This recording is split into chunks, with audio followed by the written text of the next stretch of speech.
More of the not being in top form and totally a professional. Anyway, hi. We're professionals. David's doing last time. Go, David. Last time on Shadows of Gradiriel, most of the group, minus Silver, who was traveling ahead, went to Kragbluff with the intent to put the two evil bastards that had been with Mara in jail. Mara has moved on and intends to go to Rydell to meet with Mudslide. Meanwhile, her Gith companion escaped his bondage and everyone chased him down and probably committed a hate crime on him, if we're being quite honest.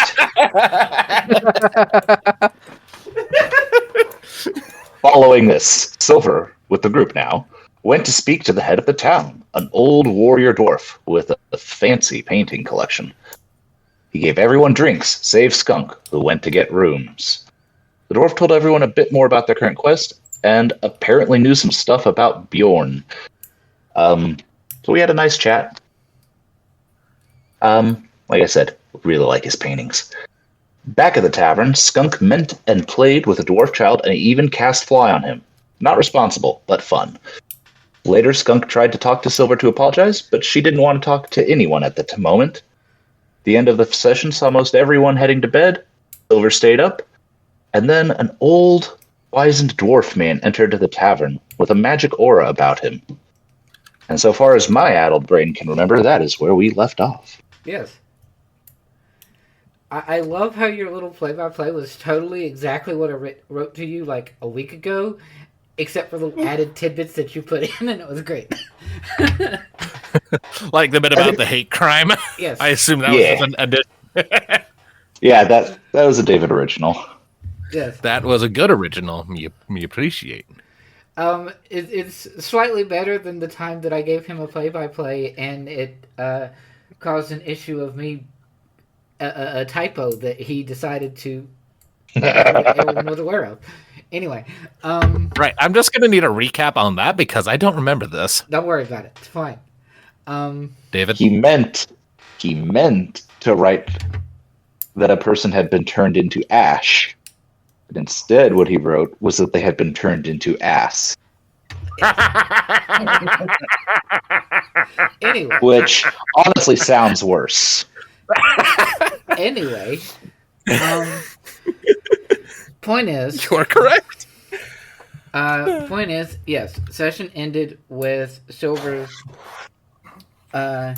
seeing a very wizened and old-looking dwarf man make his way into the tavern. I believe, did she buy him a drink? Yes. Yes. So we will then open up this session with, I think everybody is in bed other than, every one of the players is in bed other than Silver. And Silver has bought a drink for this elf man. Must be a really big bed. Not together, you dumbass. Shush. Like one, it could be like one of those beds that's as wide as the fucking room, so all the dogs can fit on it. Rebellion across the screen. I don't know. That was there when I got here. Not it, but I can move it. It was Kenneth. It's fine. Yep, that makes I sense. can't. Oh, whatever. Oh my gosh. It's been there for a month. Just saying.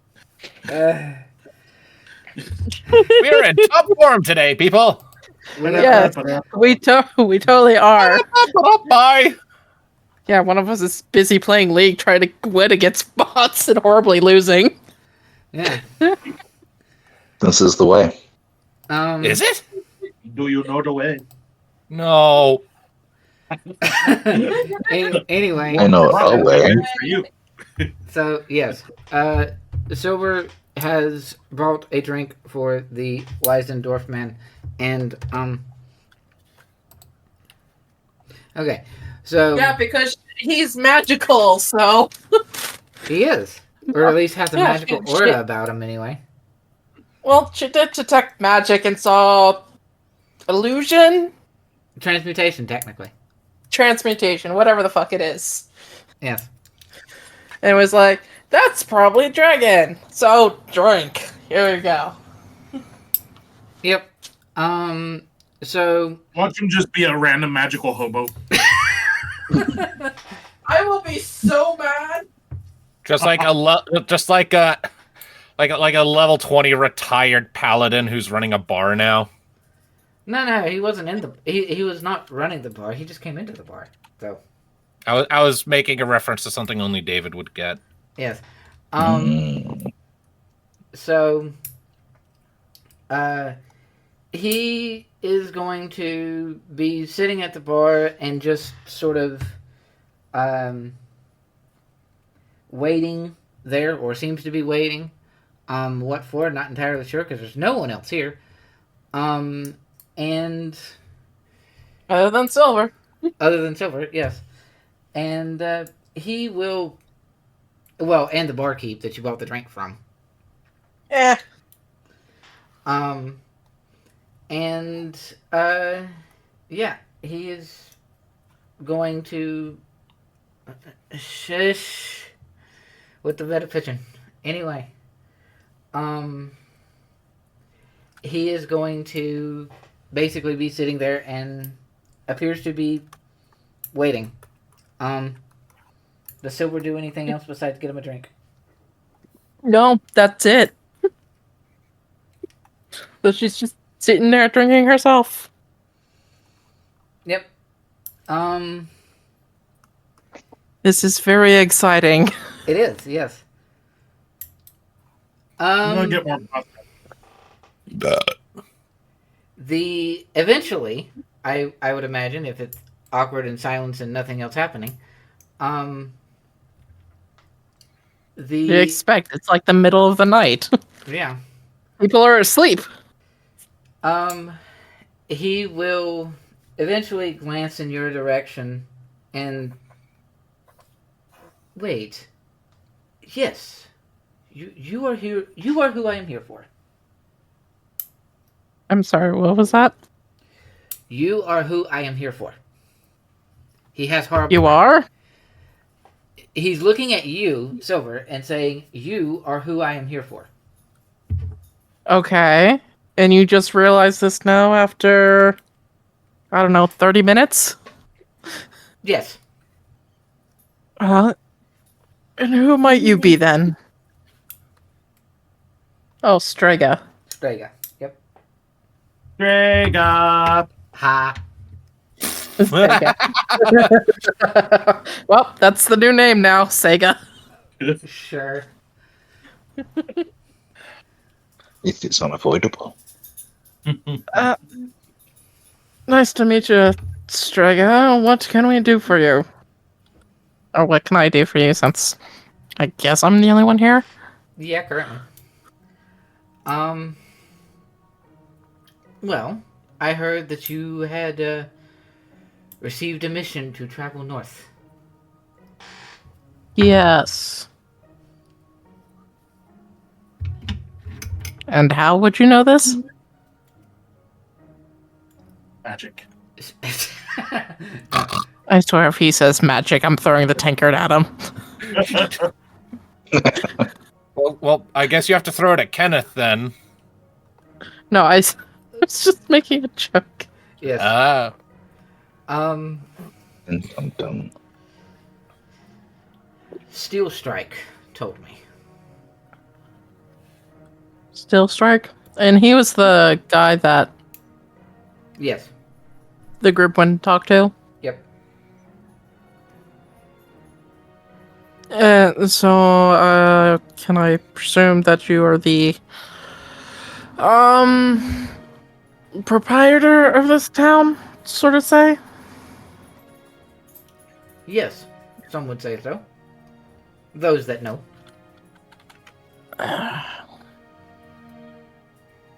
A bit scaly, correct? Occasionally. Alright, do you mind waiting for a moment? In response to your question, he will simply nod. He just nods? Yes. Okay. Silver will sit there and get up, and she's going to go find Skunk's room.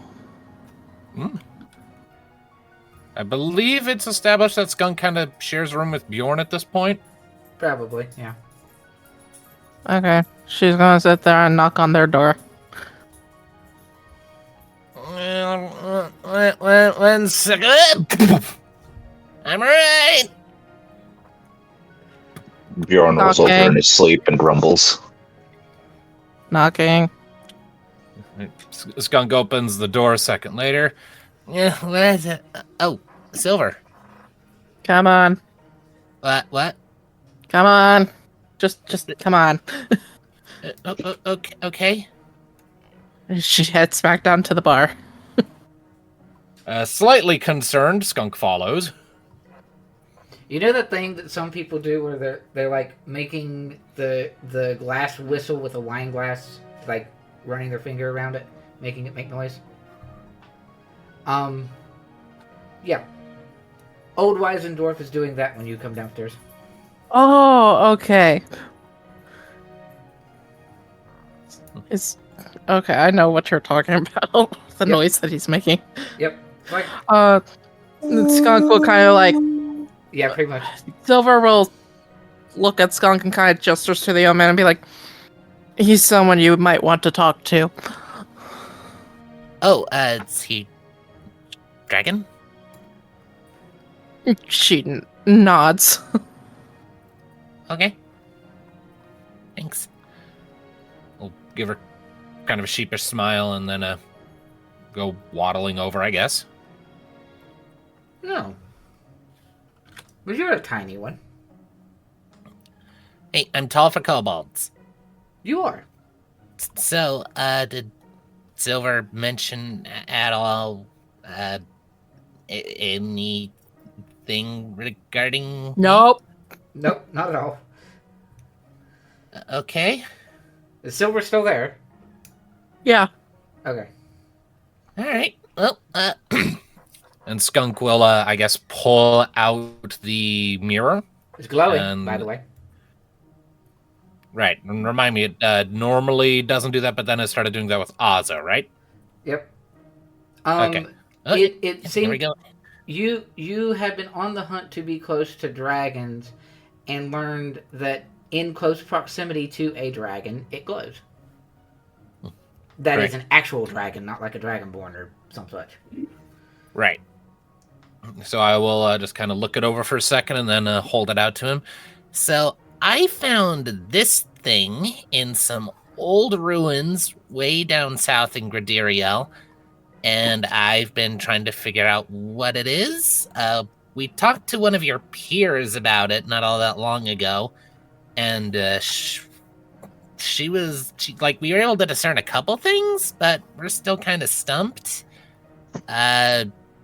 We know that it can react to the names of dragons that are set into it, and from the patterns we've seen, maybe you can like scry on specific dragons if you've met them, or maybe just in general, but sometimes it just zaps people, and we don't know what the trigger is, and I'm trying to figure out what the hell it is. So, yeah. Yeah. I don't know the proper decorum, okay? I was raised by humans. Mm-hmm. So he does like a slow blink thing, and then are you like offering it to him? I am holding it up for him to have a look. Okay. So he will sort of tilt his head this way and that, and in an inquisitive manner to try to see if he can discern anything about it.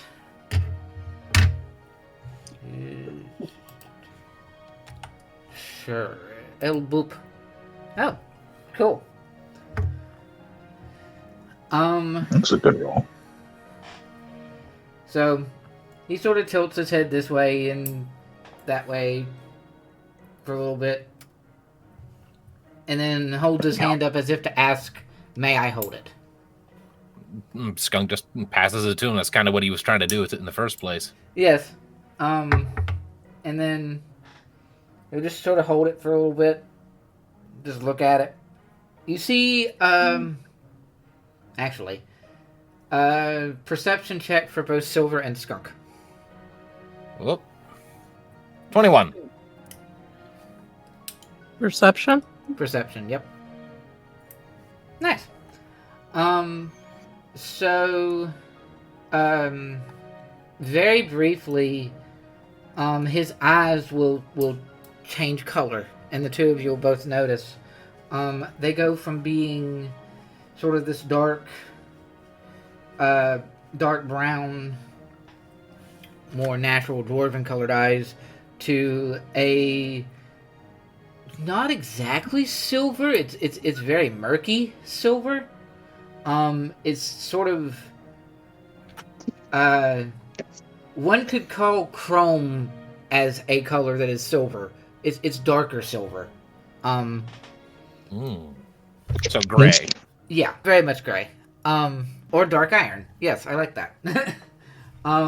Yeah, they'll sort of turn a dark iron or chrome sort of a color, as opposed to like a silver color.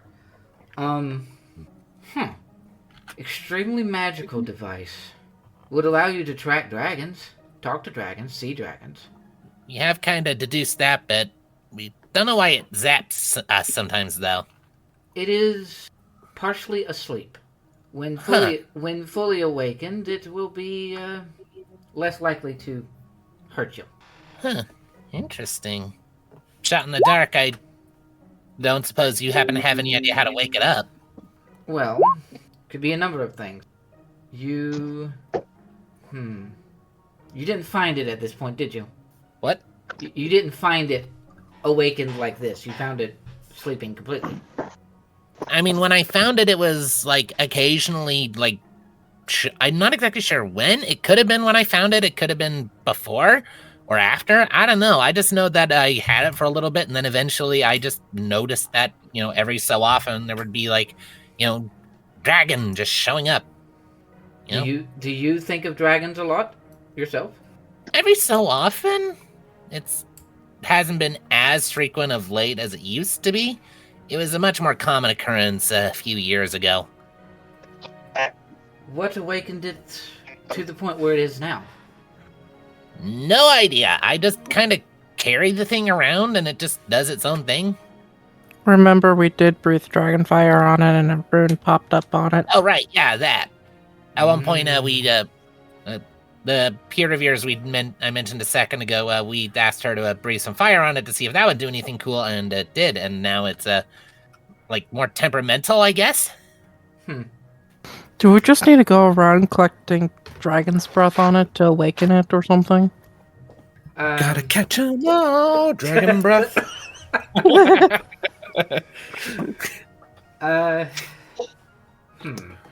What do you wish to do with this little device? Honestly, I don't really have any plans for it. I just found it and I needed something to focus on. And this seemed like as good a thing as any. And it was tickling some old curiosities. Like I said, I was raised by humans, so I never really had much of a connection with, my draconic side. But then, there was this big attack on my hometown from a bunch of other kobolds, same scale color, it was all very nasty. And then later I had a whole bunch of questions that I didn't have any answers to because all those kobolds either scattered or died. And then I found this and I saw, dragons reflected in it. And my people come from dragons, or at least we're connected in some way, right? The lore does say that. I guess I had all those old curiosities bubbling around in the back of my head, and I just want to know more. And this is the only thing I have that gets a foot in the door. Again, there's no one in the tavern currently. It's pretty late at night. And you said your name was Skunk, was it? Yeah. That's the name I was given. Sort of hold out the cloak a little bit. It was originally a nickname, but it stuck. So I just kind of embrace it.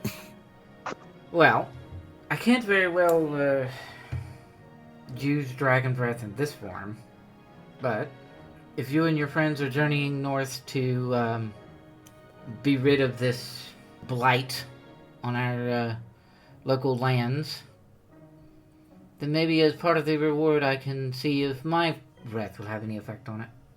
I guess now I have another reason to participate in this particular mission. Beyond just, bad people doing bad things must chomp. Well, I wouldn't recommend chomping any of them. Most of them are probably poisonous. Eh. Or at the very least, not very tasty. So you were able to glean what that thing does pretty quickly. But do you actually know anything about where it's from? No idea. Oh, Mhm. points for honesty. Oh, well, I'm sure someone I come across sooner or later will know where this thing came from. You'll learn. You say that with remarkable certainty. Of course. Everyone learns what they should learn eventually. Skunk raises an eyebrow. If you wish to learn it, and you work hard, then you will learn it. That's how that works. Internally, Skunk is going, I feel like we're missing a few steps here, but okay. Like, Sora's gonna be like quietly like, do you get out much? Not at all. Not at all? Not at all. Okay. Right, okay. Well then, that, okay. Again, points for honesty. The guy is honest. So he is. Okay, well, if getting rid of the local problem is the requirement to get this breathed on, I guess that's my priority. Can I have it back? And he will pass it back to you. Cool, thanks. I'm just gonna go over here now. And Skunk is going to sort of squidgle himself off to one side and make room for Silver if she wants to do anything. No. What she wanted to do is done. Ah. That's the main reason why she asked to meet the dragon. Hmm. She wants to assist Skunk in filling up his dragon deck. Dragon breath! Pretty much, yeah. Do you guys have anything else that you're wanting to do with Strega while he is here? Nope. Okay. So, he will eventually, I imagine he'll actually stay in the tavern for a little bit, for a little bit longer, and then is Silver going to wait for him to leave before she goes upstairs to go to sleep? Oh no, she's sleeping at the bar. Ow. Okay. Well, all right then. This tankard will serve me well as a pillow. Following that, I guess the group will begin their adventure in the morning to start heading north. Unless anybody has anything else.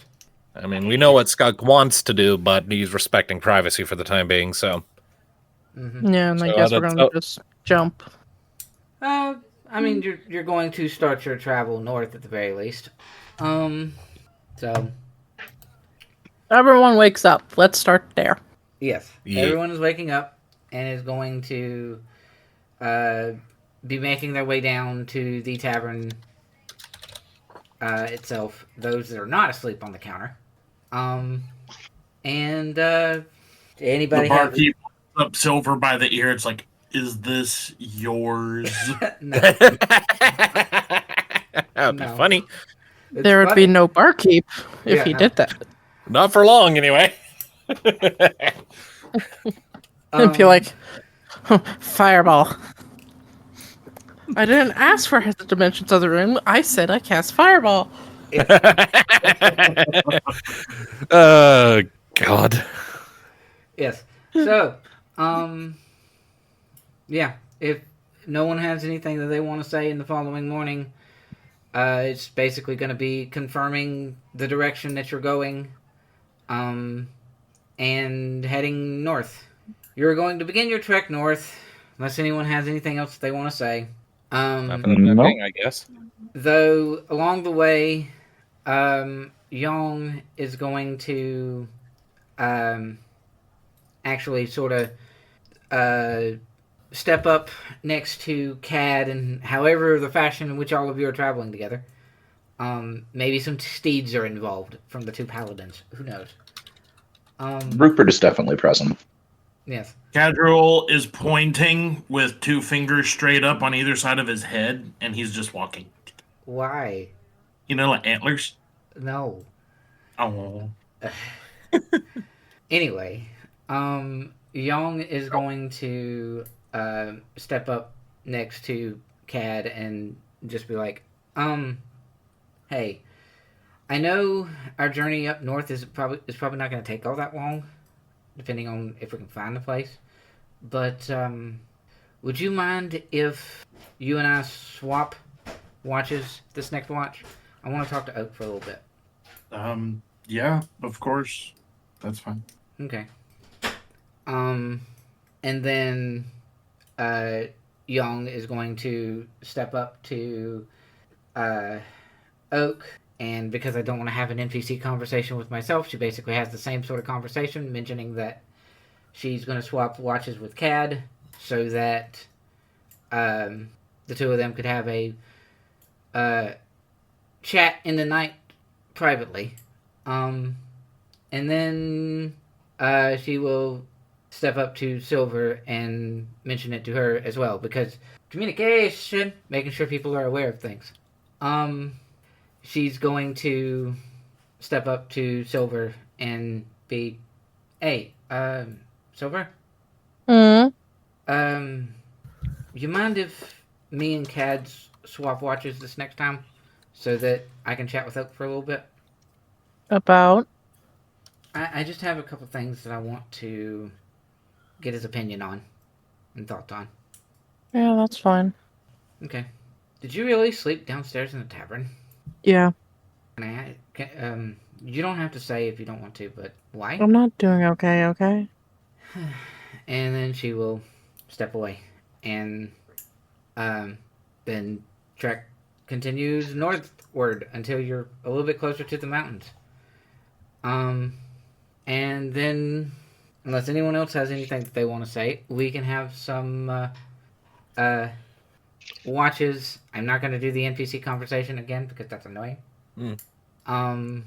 And it shall be Bjorn and Skunk first, and Oak and Young, and then Silver and Cad at the end. So Bjorn, give me a perception check, sir. It is on its way. Very slowly. Putting the stamp on it. Uh-huh. Into the mailbox. And a 6. 6. Yep, that's David's luck for you. I got a 21. Return to Cinder. Sorry, Skunk. Bjorn got drunk on watch again. Nah, it's fine. I can watch for us both. That's good. I can't see shit. I mean, I'm pretty sure I've established at this point that's why Skunk keeps going on watch with Bjorn. Yeah. To compensate. I'm pretty sure it's for the safety of the group at this point. Yeah. Yeah.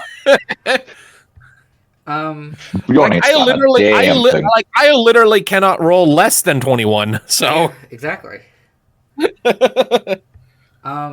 Need to set up a dice roller for you for that, so that you know that you can't do that less than that. That'd be fun. I mean, it's automatic. Well, I mean, do you have that actually in your? Oh yeah, it is. The thing, yeah, that defaults it to 21. Ow. Yes, it's there. Oh, bite. Nice. Okay. 16 there. So, with your minimum roll of 21, Rogues, man. yep, you will. Yeah. You're going to hear like, I'll say sort of like shuffling or scuffing. Ooh. And maybe, like a very young sounding yelp and falling down. Yeah. And it's with that 21, you're hearing that from like 30 or 40 feet from away from where your camp is. I look in that direction. Yeah. It's actually kind of hard to see against the snow because this individual is actually in white. And like the endings of a blizzard, and I mean you have dark vision, so you're fine. But yeah, you'll see a small figure that just sort of tumbles in the snow about 30 or 40 feet outside of your camp. Just looking at them from here, can I tell if like they seem to be like genuinely in distress? He It would be actually an insight roll, wouldn't it? yeah, you can do it as insight, but with your 21 perception, there's another little something that's interesting. Because you'll notice that this individual is sure they're wearing white, but along the path behind them, they're giving off like little splotches of black in the snow. And they seem to be limping. When they get up to move and walk again, they're like move like 3 or 4 feet and then fall. All right. Well, Skunk is going to point that out to Bjorn, and then and then immediately scamper over. Yep. Bjorn's going to rush over as well. Bjorn would like to make a medicine check Okay. to see if he can determine exactly what is wrong with this individual. So, having moved closer, you first and foremost, the two of you scampering over really quickly to get to this individual. You will notice that he appears to be male and is fairly young, though for this particular race, young is kind of irrelevant. It appears to be some sort of goblinoid, actually. Ooh. And at least best as the two of you can tell. And he is with your do me your medicine check there, Bjorn. 17. Hey, not bad. Not bad at all. He will with that medicine check of 17, you'll notice that he is limping. He's favoring his left foot quite a bit. And he also has splotches of black along his face that look very much like scars. They're just black instead of red. Interesting. And he is immediately upon you guys getting close to him, he like stumbles backwards. It's okay. It's okay. It's okay. You're not with them, are you? Define them. Scary people back that way? And he like Then gestures up towards a little bit more towards the north from where you guys are.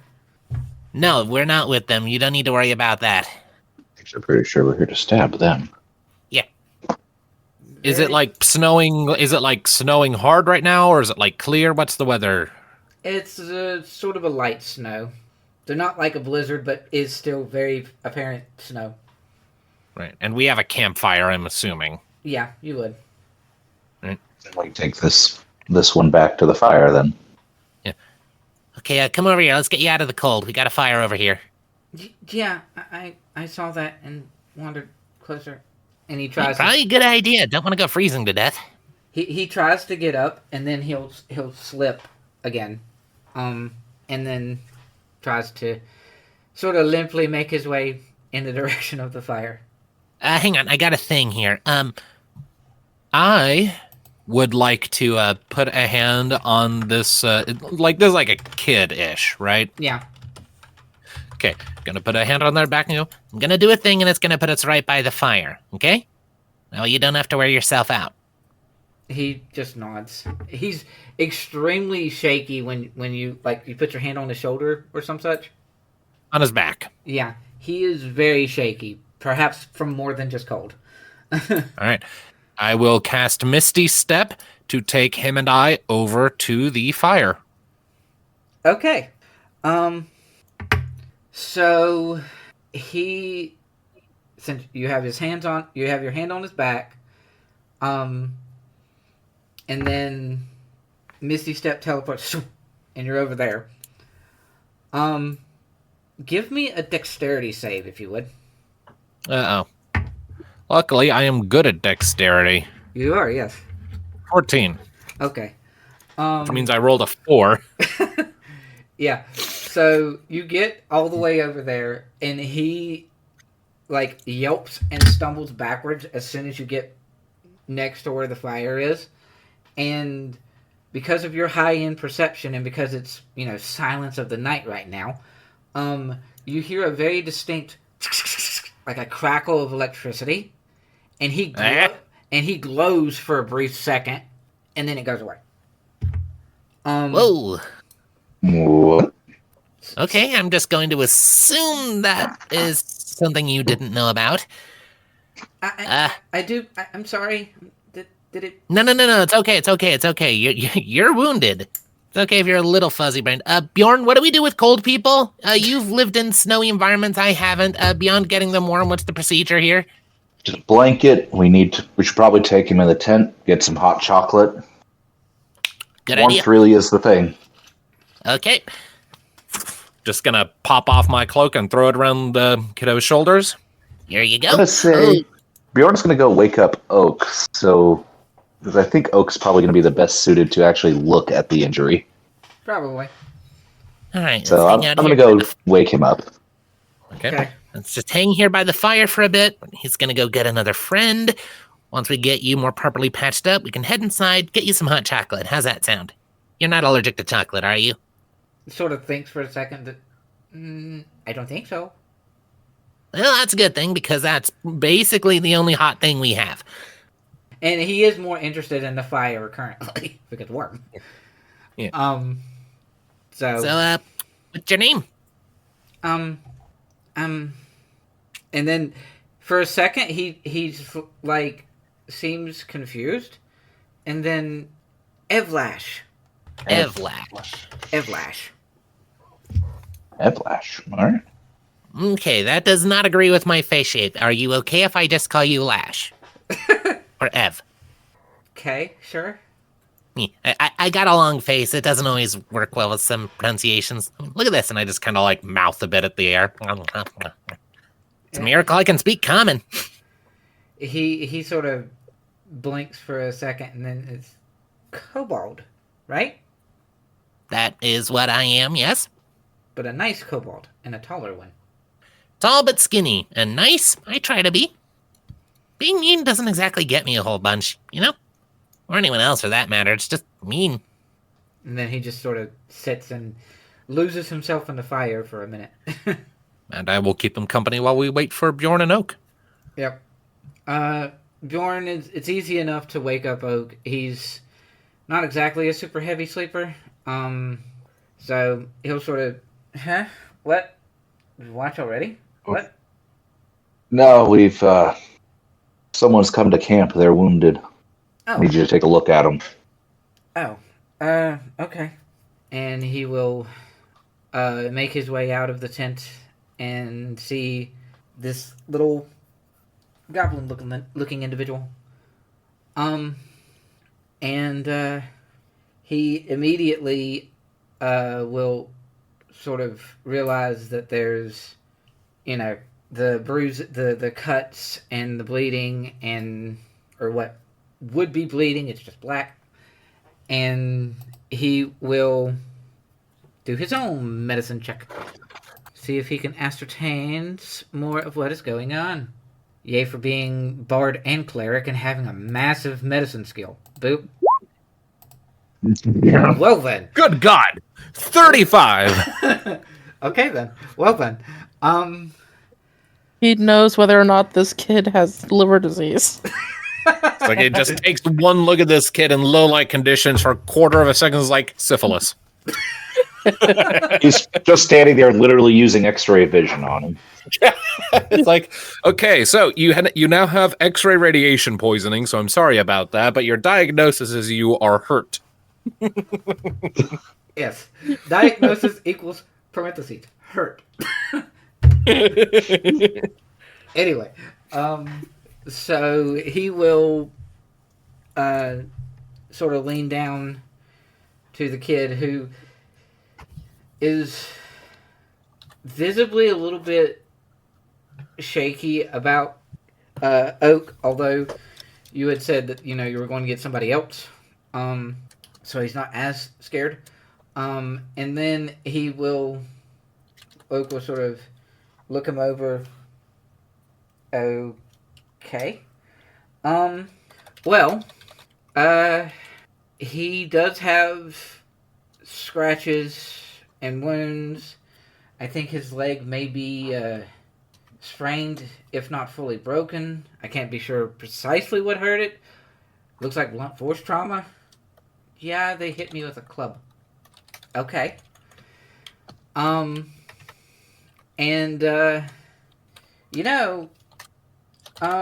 it's sort of making me think back to a, former party member we had, actually. And then he sort of leans down closer to... No. Do you know where you are? And who you are, besides maybe name? Did he give you a name? Did he give you a name? Yeah. And then he says Evlash, and Oga's sort of quirks an eyebrows like, okay, interesting. Also, when I ported him over here with a spell, he kind of got all sparky for a second, like electricity. And there is this...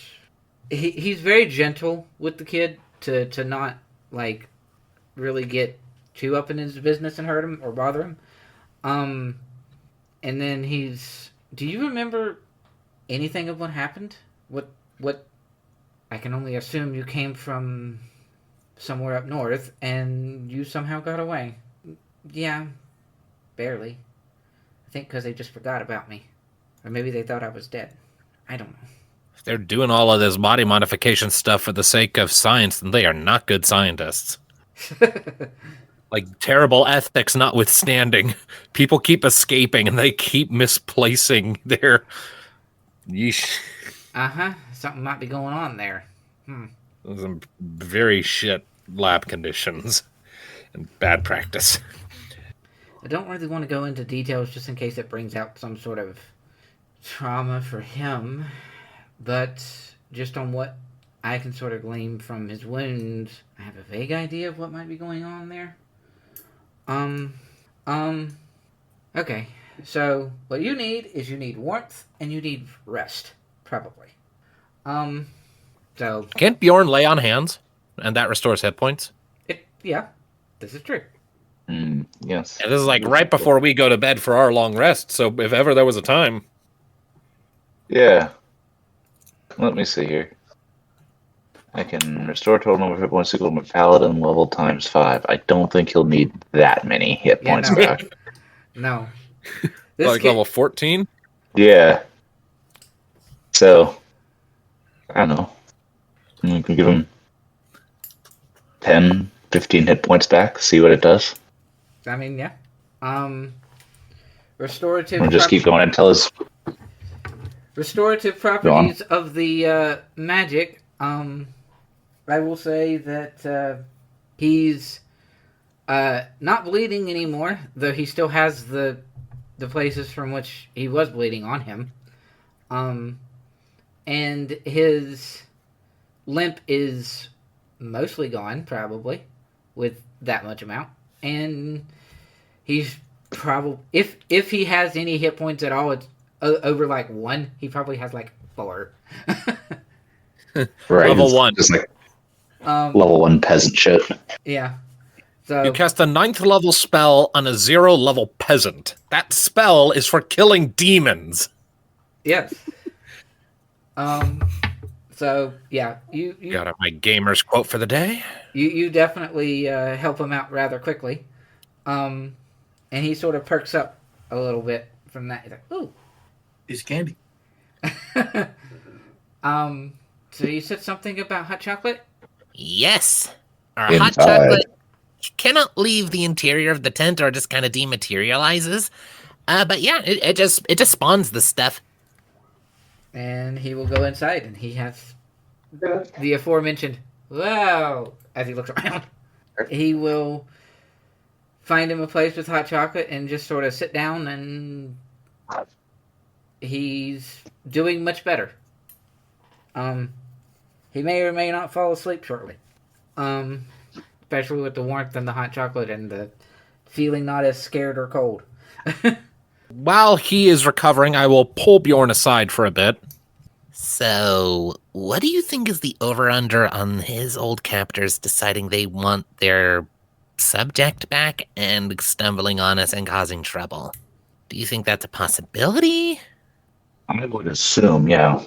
Groups like these don't like letting their prisoners just walk away. No. I don't know that they'll come after him in force yet, but someone's probably on the trail. Well, then when we pass the watch along to the next people in line, make sure they are aware of that possibility and on high alert. Yeah. I think we should just assume generally for the rest of the night that we are not alone and that whoever else is out there is not a friend. We are now in hostile territory, essentially. Behind enemy lines, yeah. Sweet. That's how it goes out here. Indeed. You guys will pass on the next watch to Oak and Yong, as it were. Yes. And we can do a perception. I can do a perception checks for the two NPCs on watch that are usually not on watch together, but that's fine. Well, Oak rolled a 30 on perception. Jeez. Oak and Yong have their watch, and Oak gets a 30, Yong gets a 16. Yong is told of the little kid whom probably at least early parts in the watch, Yong is able to talk to him a little bit and tries to see if she can get any info out of him. It from scene for players, scene for viewers of show, even though all the player characters are asleep. She basically gleams that he doesn't have a solid memory of much of anything. As far as like where he's from, or he knows he was captured. He doesn't have any idea where his home is, in relation to here. And he also doesn't really know a whole lot about what they were doing up there, other than not good things and ow. Yeah.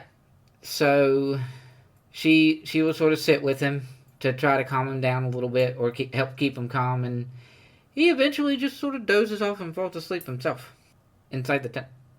And as far as the perceptions of 30, Oak outside sort of listens and looks around and doesn't actually hear much of anything or see much of anything. It's a little quiet, maybe a little too quiet. And he's sort of keeping a vigilant watch with that high of 30 and being paranoid himself. And then, while still on high alert and maintaining what they need to do, Oak and Young will have a brief conversation about, like, feelings and things. Because Young is worried and not sure what to do with it, exactly. Yeah. Coming up from that,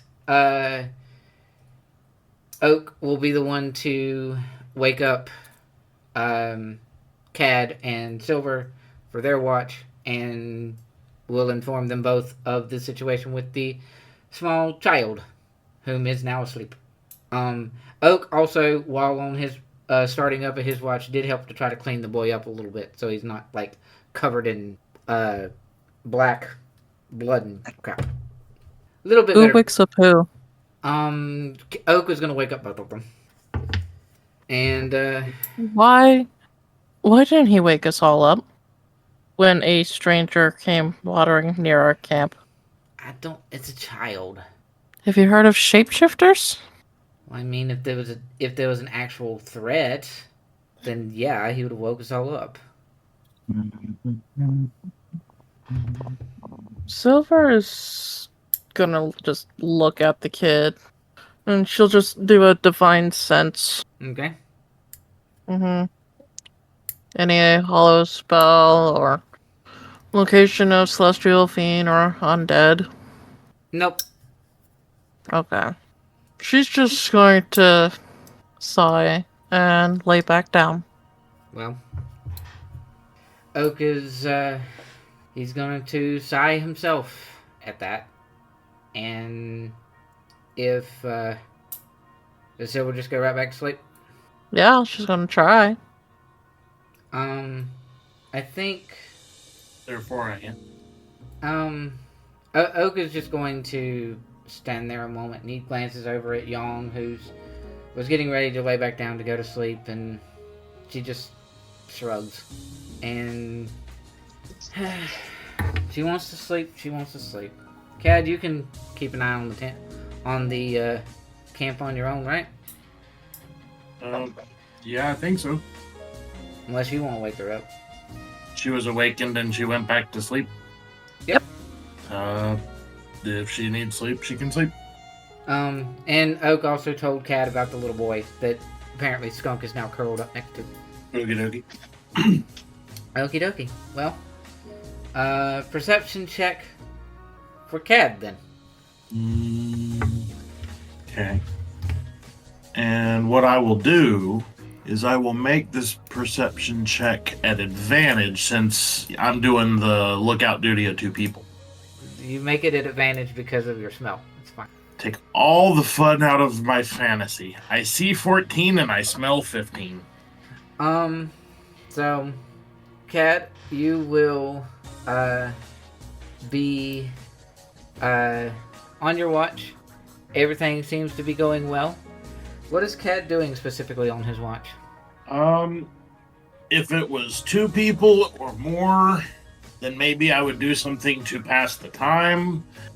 But I imagine being by myself, I would be trying to stay focused. And if my mind wanders or gets bored, no, I have to stay focused. Mm-hmm. Something like that, I imagine. So, where precisely are you currently, looking, like, directions out away from the tents?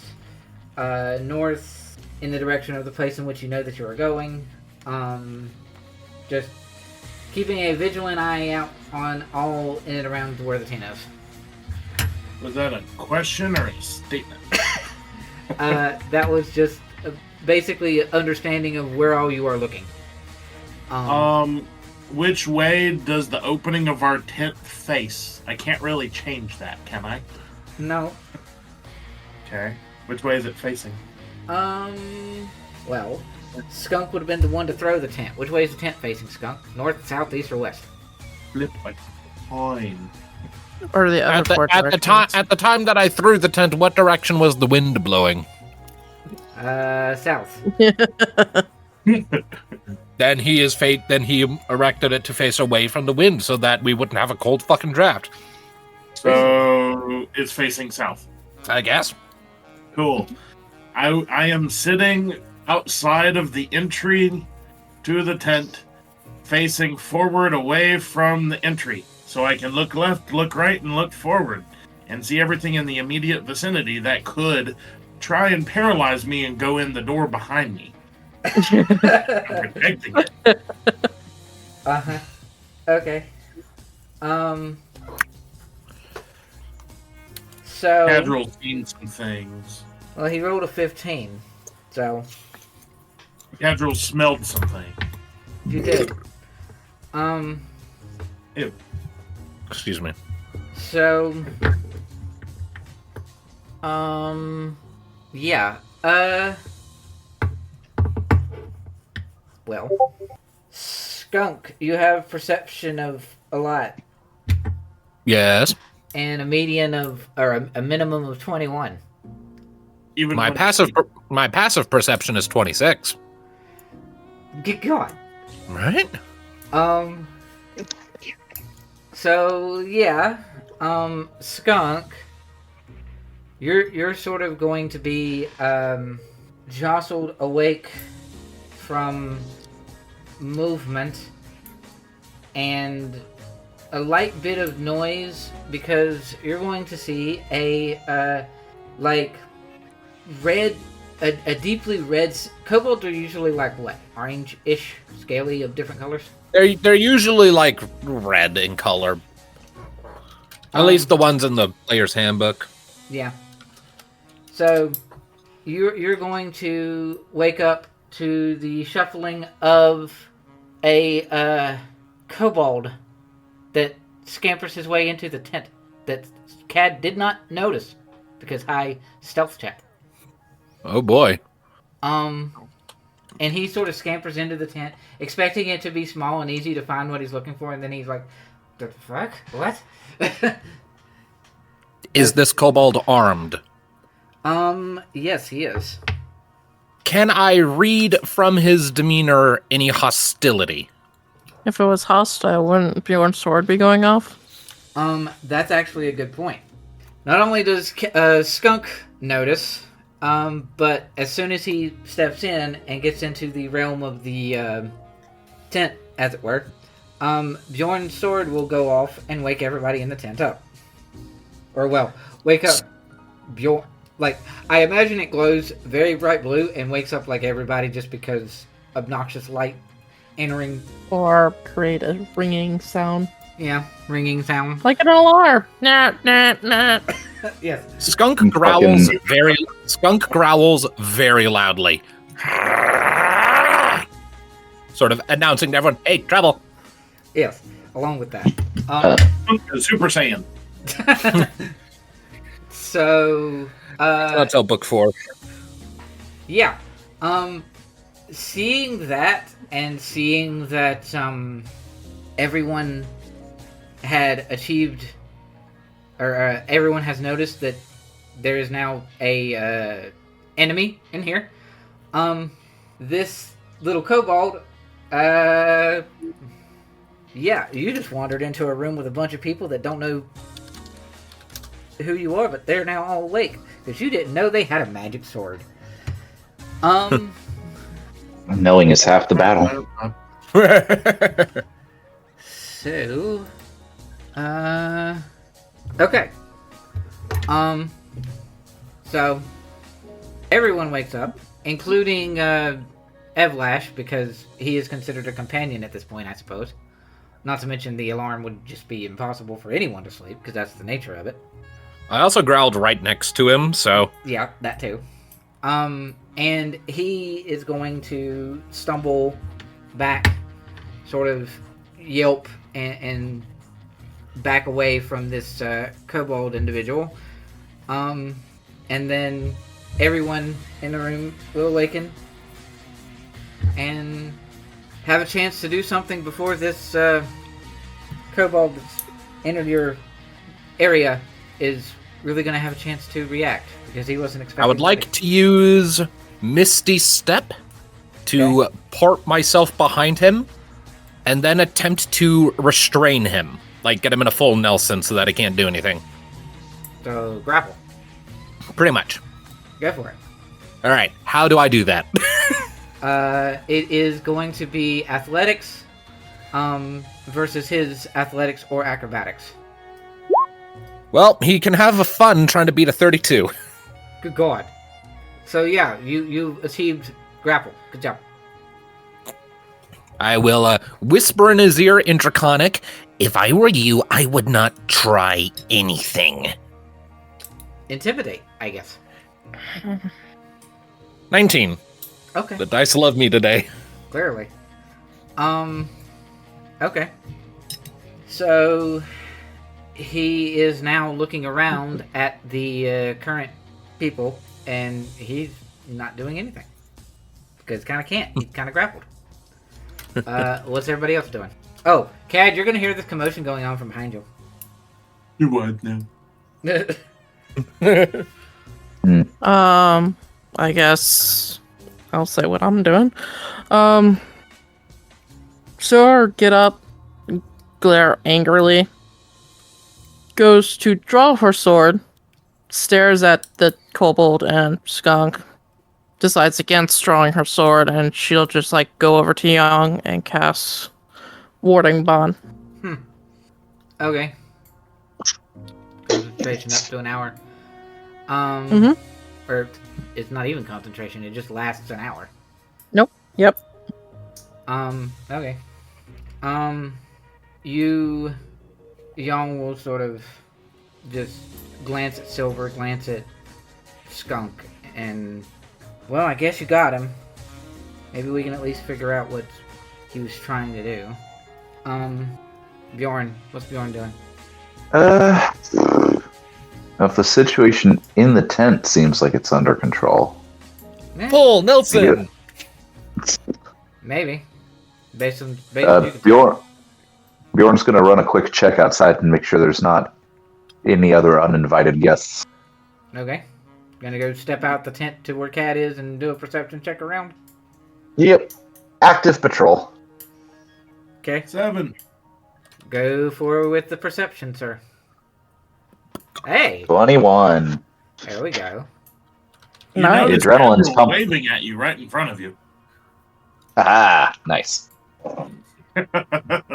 So, Cad, you will see Bjorn exit the tent and very clearly be a man on a mission of a patrol looking around. What's up besides you? And them? We had an intruder. You would have heard the alarm And from then- his sword, probably. Gotcha. Didn't see anybody. There's a little fella. Another kobold. We're gonna have to take a look around and make sure there's not more of them. It's like cockroaches. When you find one kobold. Yep. That's how that works. I mean, they are pack animals. Mm-hmm. Well, we're not animals, but pack creatures, yes. Yeah. You know what I mean. Alright. So, Bjorn, with your perception of 21, and you being accustomed to, life in Ivan and whatever, you're going to hear what seems to be the sound of very quickly retreating footsteps on the snow. Just I'm gonna break into a full sprint and chase him down. in the direction of the sound. Okay. So, Cad, you will see Bjorn take a look around, and then he just breaks off into a full run without saying anything. Just, Can I tell what or who he's running at? And is it a retreat or an ambush kind of run? he would probably... He is running in the direction of sounds that he heard. He didn't say anything to anybody, and he just bolted. So, what's your run look like, Bjorn? Like a battle charge. Like I look like I'm going to take someone down. Like a fucking linebacker or something. Okay. No. So, am I able to see what it is or who it is that he's running after?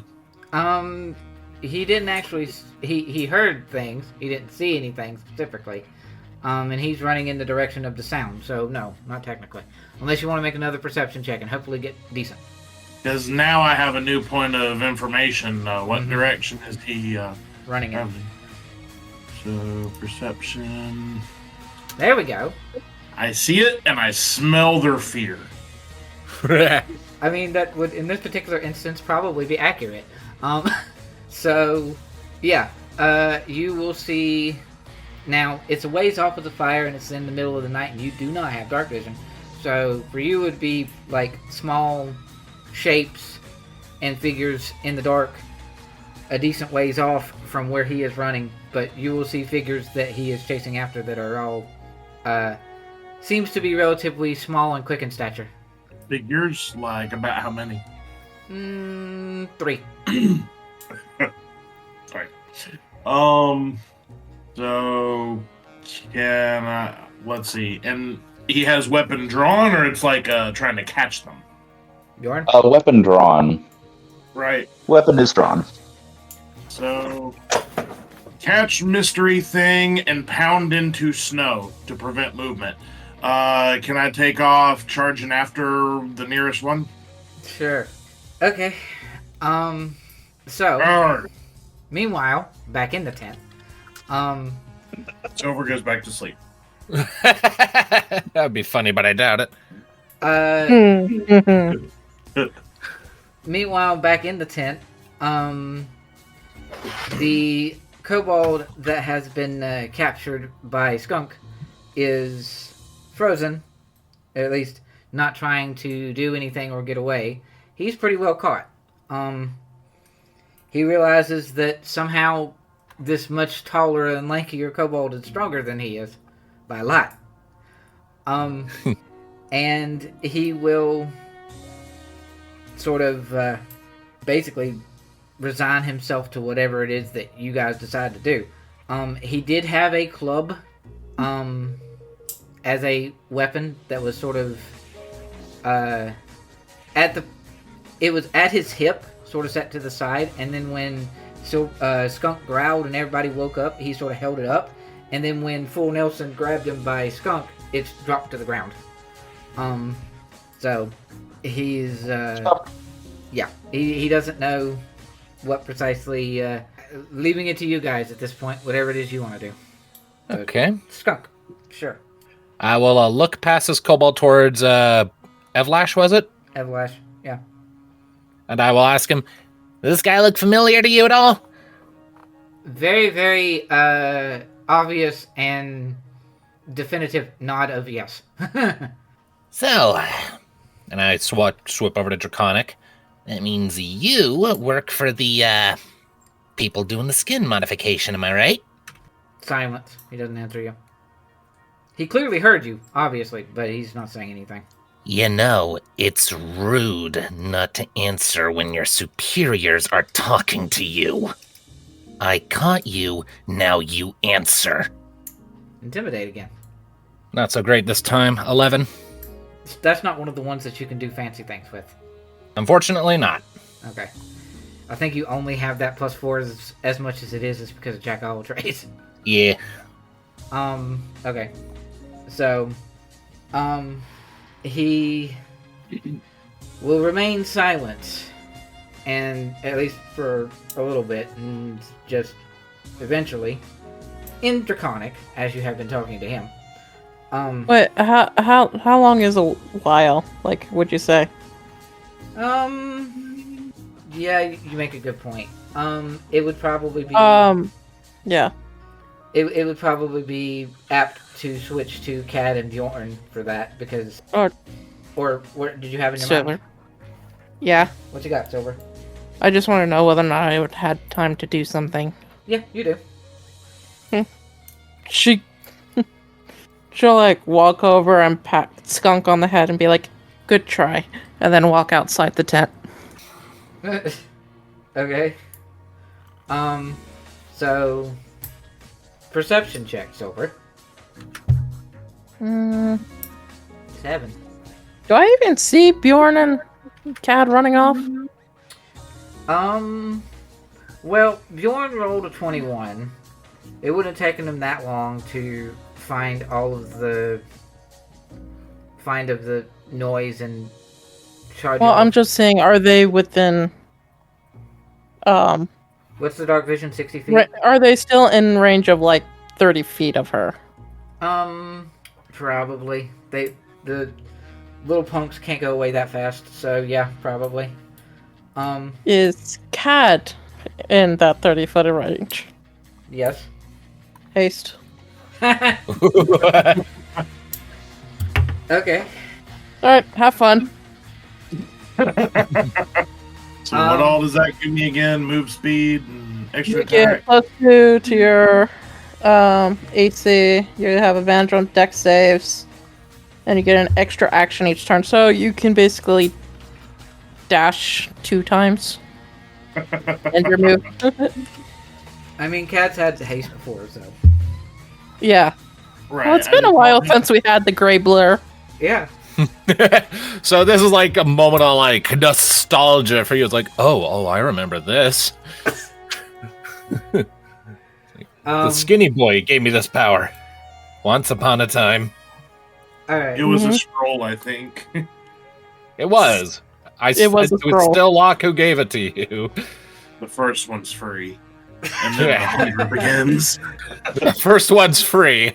Then you have to pay a sub. Alright. So, yeah, switching to Bjorn and Cad. Cad, or the two of you, I guess Cad more so because Cad's faster, especially when he gets haste in a minute. I mean, okay, Sorry, did I jump the gun? I mean, did Gradiriel jump the gun? it's fine. So you guys are going to charge forth, and then you will find some 3 little individuals. They are kobolds, as it were. 3 of them. It is easy to tell that they are not skunk, correct?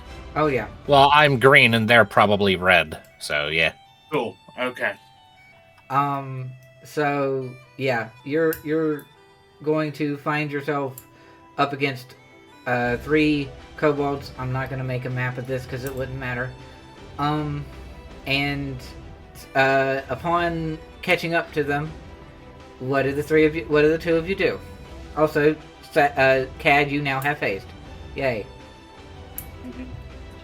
Well, Lining my up. intention was basically to catch up to him and do some sort of non-lethal bunk him on the back of the head and get him to stop running away. Okay, what's your intention there, Bjorn? Pretty close to that. Like, I'm gonna essentially try to bull rush and tackle him to the ground, and if that doesn't work, he's gonna try to hamstring him. Okay, so the 2 of you can Yeah. make athletics for grapple.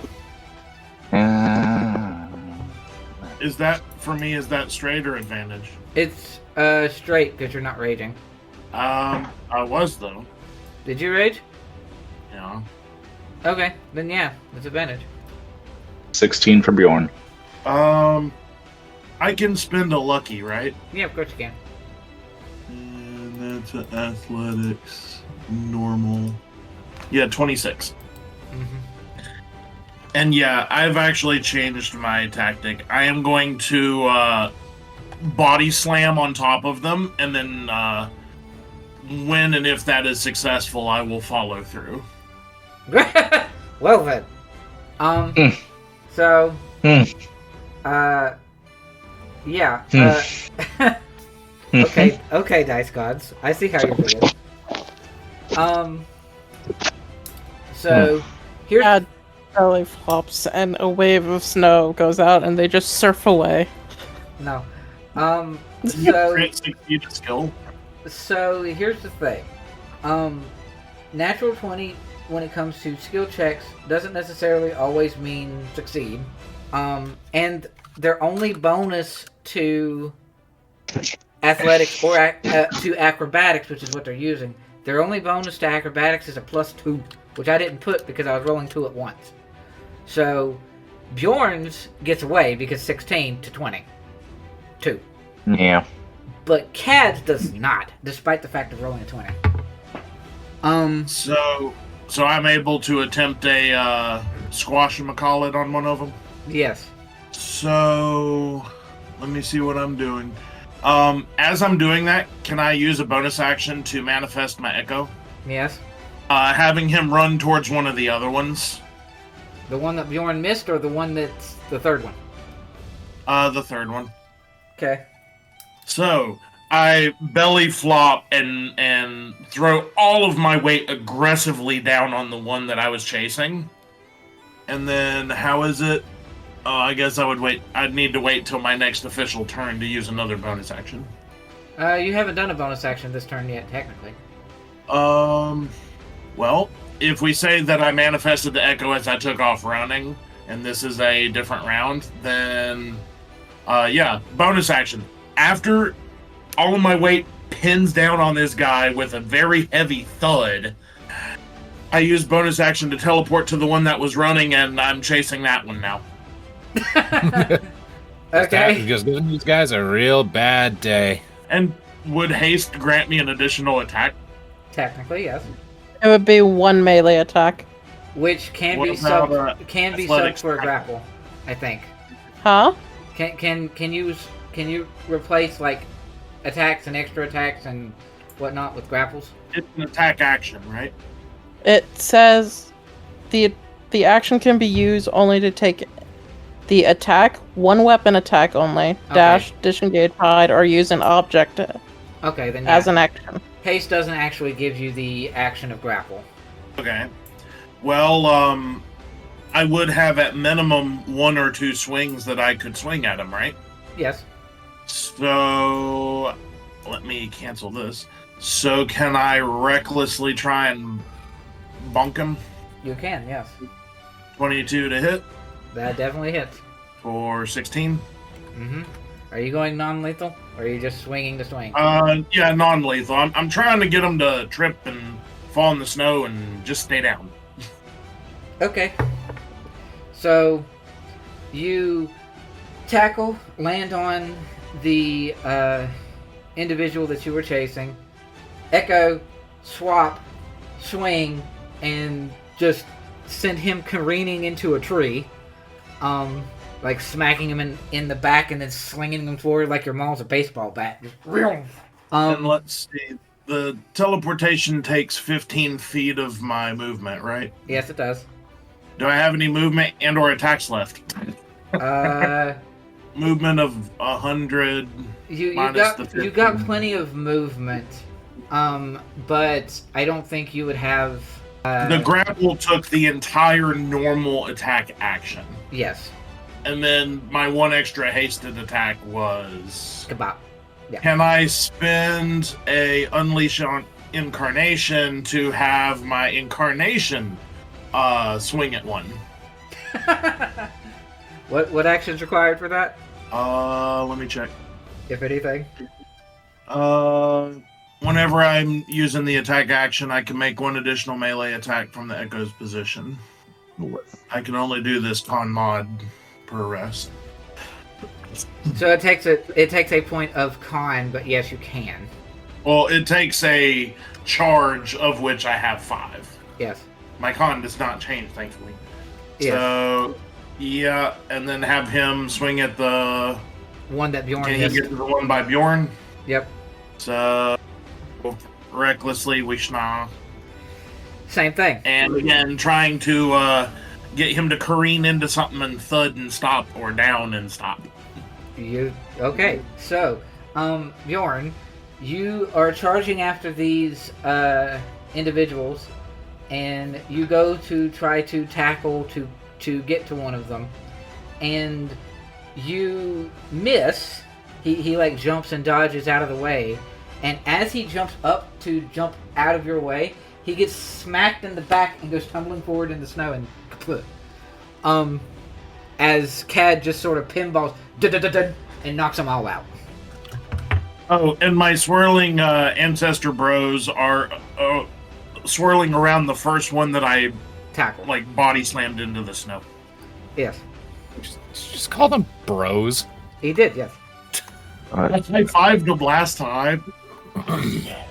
Be like, nicely done. And I fist bump him. Now we have prisoners. Vein bulging out of his neck, and like you see the energy coursing through his, and he just like boop, gentle little fist bump back. Hell yeah. It's like the Hulk hanging out with Thor, except the good ending. And then just sort of and all the bristling hairs just sort of relax a little bit. We should now take this time to conduct a visual survey of our quarry. It should be noted, especially now with the added bonus of his level, his new levels, Cad with haste is terrifying. Yes. Yes, correct. Yeah. Thank you, Silver. Apparently. Yes, thank you. Her duty is now support, so... So... And we're on the same watch until things change. It's like, but I want, I need. No, we're not in combat. Oh. Okay, so speaking of that, you're not in combat. You have successfully dealt with their issues. Actually, Cad, roll for me is... Does Cad have any form of, like, tavern brawler? Or something of the sort? Tavern brawler? Or, like, unarmed attack? Something? I don't think so. I was interested in such a thing, but I don't know if I ever actually got such a thing. Okay. So I'm going to say I don't think so. But we did at one point say that you did like unarmed damage is like a D4 plus strength. I think that's what the default is for someone without a modifier, right? Something like that, yeah. So am I rolling 3 D4s plus 3 strengths? No, just one. 1d4 plus your strength modifier. Okay, yeah, good enough. That was for your tackle crash because you technically did not do a weapon attack on him. True. Although he is most likely insta prone though. He would be insta prone. He's also unconscious because that's exactly his health. How much? 7. 7. Ah, so these are like low-level regular ass kobolds. Yep. Oh no, where's the mother kobold? You mean the dragon? Because kobolds tend to serve dragons. So yeah. What does Bjorn and Cad do with their unconscious quarry now? I will pick up the 3 of them. They're small creatures, right? Yes, they are. I will go around and I will pick up the 3 of them by the scruff of their neck or shirt or what have you, and hold the 3 sacks of potatoes in front of me and be like, so what are these and why did we catch them? Don't know, and that's why we caught them. Oh. So, back to the tent then, or? Yes, but first, I'm going to tie up their ankles. Ah, sure. Nice. So, Silver, what do you do upon casting haste? Do you just remain outside the tent, or what you doing? Yeah, well, she'll go back into the tent and wait. Tell me that Silver at least observed what the aftermath was. All she saw was Cad go from one size to a smaller size, fall down, and then somehow got back up in a different location. And I guess Bjorn just trying to tackle and failing. Pretty much, yeah. Be like, okay, He they got fell, but he could absolutely get up. Alright. this. Yeah, she's just like, they got it. So now she's just inside the tent waiting. Victory screech! Don't do that. I mean, that is the victory screech. It is, yeah. That's how that works. Alright, so, Skunk, your individual is, remains silent for a bit. Silver walks outside, she casts haste. She watches the debuncle happening nearby, and then she comes back in. Uncle. And then, upon walking inside, the kobold is just, I'm already captured. You got me. Do what you Correct. need to do and move on. Okay, well, for one thing, you can skip the sass buster. Your friends are dead. Okay, so he will then go silent. So you came here with buddies, then? No answer. Okay, let's try a different tactic. And I would like to cast Charm Person. Okay. Same thing. Would this still count as fighting it? He's kind of. He's kind of just gone limp, so I don't think so. Yeah, he's sort of resigned at this point. Wisdom saving throw. An easy way to answer your question.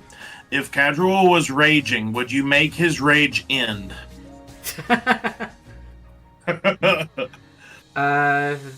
Charmed till the spell ends or until you or your companion do something harmful. Charmed creature regards you as a friendly acquaintance. Okay, so wisdom save. Start calling him, bruh. DC 17. 4. 4. Bruh. Alright, so, how does he respond? He realizes that the magic is cast on him, and then just, I failed. Just end it. Look, buddy, I don't know who you work for, and that's kind of what I want to figure out, but we're not in the habit of just randomly killing people who have surrendered, unless they're really, really, really awful.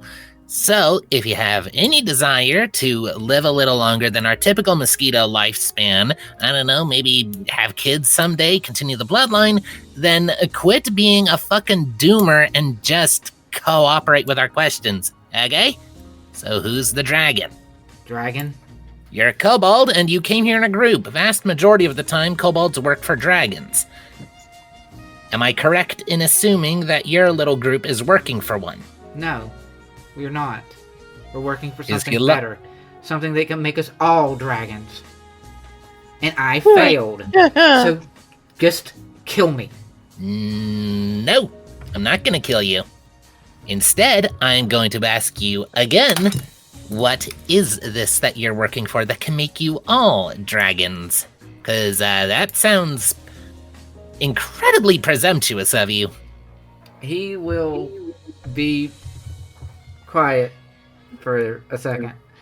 Sort of look between you and get this, like, it's kind of a confused expression almost, and it's just like, what? I mean, he will, you want to know who we work for? Yeah. I'm not even sure what he is, honestly. He goes by the name of Ludan. Have we heard that name before? Does that sound at all familiar? Yep. Specifically that. Okay. So you don't know what he is, but you do work for him, and you say that he can make us all dragons. Interesting promise. Bold. Probably not going to go over with the actual dragons. He makes I assume. He makes you whatever you want to be. For kobolds, that's often dragons. He gave my superior wings. Like actual wings. I've seen them. I don't doubt that.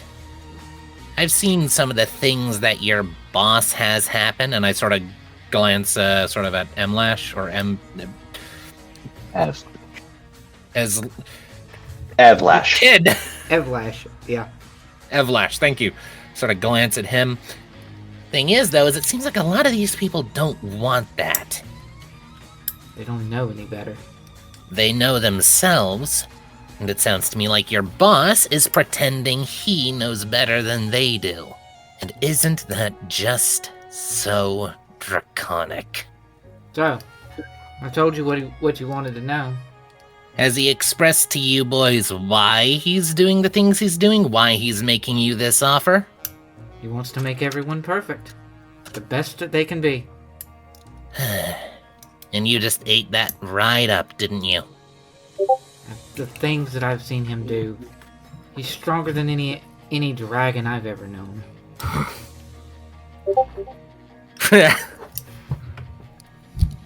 Well,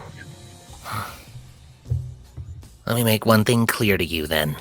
I'm not going to kill you or your friends because that's what a kobold would do, and I am better than that. Do you hear me? I'm better than you.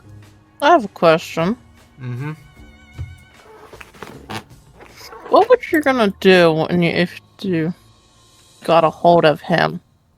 As she points to our friendly guest. Take him back. Why? What else? Take him back? Why? Were you supposed to take him back? He was supposed to stay there and die amongst the other trash. And he ran away. Do you want to get your wings faster? Will the charm person work when it's not... the charm person is specifically... Skunk is the acquaintance. Yeah. Friendly acquaintance. Yeah.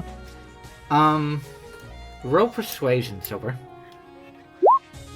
What would you know about that? Your boss is looking for interesting people, right? Yes. Well, we know of someone that is very interesting. What if you took them to your boss and just said that you took care of the trash, so to speak, and found something?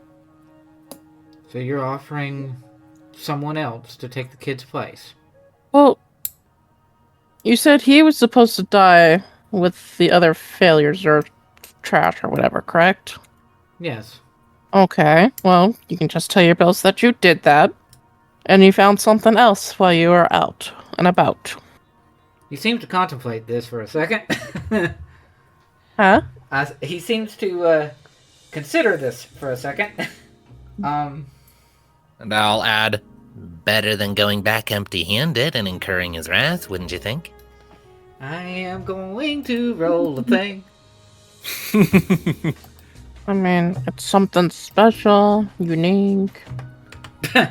Okay. Meanwhile, this whole conversation is going on in Draconic, and the kid and Yong have no clue what's going on. I'm sure Yang can get an idea of what's going on. It has been discussed. In a way, Some of the details has been discussed. some of them, maybe. But Yong's also dealing with some other stuff at the moment. So, alright. So, basically all Yong's doing at the moment is trying to console the kid to make sure he's not terrified and, like, shocking everybody or something. Okay. But if I take more than one, it'll be weird. That's fine. So, who? Which one of you? Silver will wave her hand. You'll be taking me. Looks you over and... So what's so special about you? Skunk, bring him closer. I will bring him closer. And she'll, like, take off, I don't know, like a gauntlet or whatever. And stuff, shouldn't just show the back of her hand. Well, you may think you're from dragons. I have dragon in me. Might have to get rid of And that. something else, but... yeah. Might have to get rid of that armor. You wouldn't expect me to come back with somebody in armor. No. Well, so he'll sort of look back to Skunk and so. Well, now what? Do you let me go and I go back with her? I look in Silver's direction. She's not making eye contact with you. Helpful. Silver, what's going on? Says Young in comment. Skunk, what's going on? I can't understand whatever the Draconic. The Kobold's willing to lead me to their boss. So we're going to let him go and I'm going to follow. Alright then. I wish I was Locke right now. He has the awakened mind thing. Secret conversations could happen. But no, you have to go off body language. Alright. Alright then. Your lucky day, buddy. I'm saying this in Draconic and I start releasing him from the full Nelson. Just do bear in mind that is my friend you're leading places. So, shit goes wrong, I know who to blame. Young will. You worry too much, Skunk. Don't worry about it. You're my pack.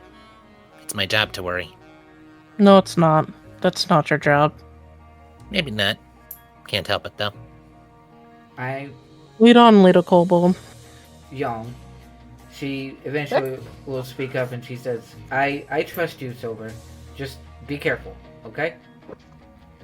And like, out of character, we're following her, right? I mean, yeah. Yeah. I'd I'm imagine so. assuming that is the plan. Does Silver say anything to Young saying that? Hold on. Trying to remember how to do something. Uh-oh. What was that? Yep.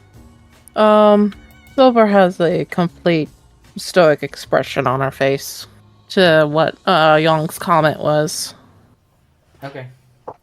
And then... And then you'll be let out with the Kobold, I suppose. yeah, so I guess at some point Kat and Oh, yeah. Bjorn came back in? They would come back in with the other Kobolds sometime just at the end of this conversation, I would imagine. Oh, okay. That's fine. So, because, I mean, Skunk towards the beginning said your friends were caught, and he knew that friends were happening, so, do Bjorn and Kat have anything they want to say in this exchange? Some of it would have been in common for the two of them to be able to understand. You're basically able to glean that Silver is going to be led by this Kobold to the bad guys, so to speak. Do they have anything Comments about it. to say about it? I don't know that Bjorn has anything specific to say about it. He's got a side eye going though. Towards who? Towards Silver. At Silver? A little bit. Okay. Side eyes can mean many a things. I know. What is he like? Is he trying to glean something? I suppose he'd like to try Or to just determine, being- I suppose Bjorn's wondering if Silver has any motivation beyond the surface level we need to find these people. So you just wanted some insight on what she's doing. Roll Basically, insight. yeah. Roll insight. Okay. We can do that. Ah! Well, so much. Alright. So much for... Yep, that's gone. What about Can Skunk Cad? try? Sure. I mean, Skunk and Cad, anybody can try, really. Can't do worse. Oh, Young. Hold on. Insight 2 from an oak book, and then Young. I think Young should have advantage. I was thinking the same thing. I'm glad that we agree. Oh, okay. Not that it helped. Okay. Well, Oak has a Hold on. 24. Okay. This took a decidedly different turn than what I was expecting, but this is normal. So should I say all of that out loud that you sent me there, Sam, or should I? Sure. Why not? Skunk will see that in Silver's eyes there's kind of a depressed, sad look. And I would say that Oak totally sees through her stoic expression, see that she's deeply depressed and she's doing what her job entitles her to do, is to protect. And so she's going to finish out this job with or without someone to help her. Okay.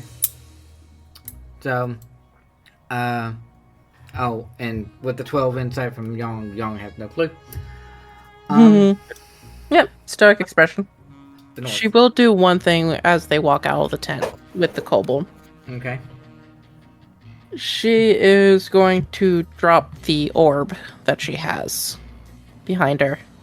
Orb? Her seeing orb, Oh. Scrying eye thing. Right. scrying eye, or whatever it's called. Scrying orb thing. Okay. And Cadro would basically just be looking visually anxious. He's not really happy with the situation, but he doesn't really know what to say. He's not like trying to stop her or whatever, but I'm assuming she walks by and just like pats him on the shoulder. Sure. yeah. All right. Reassuring. Okay.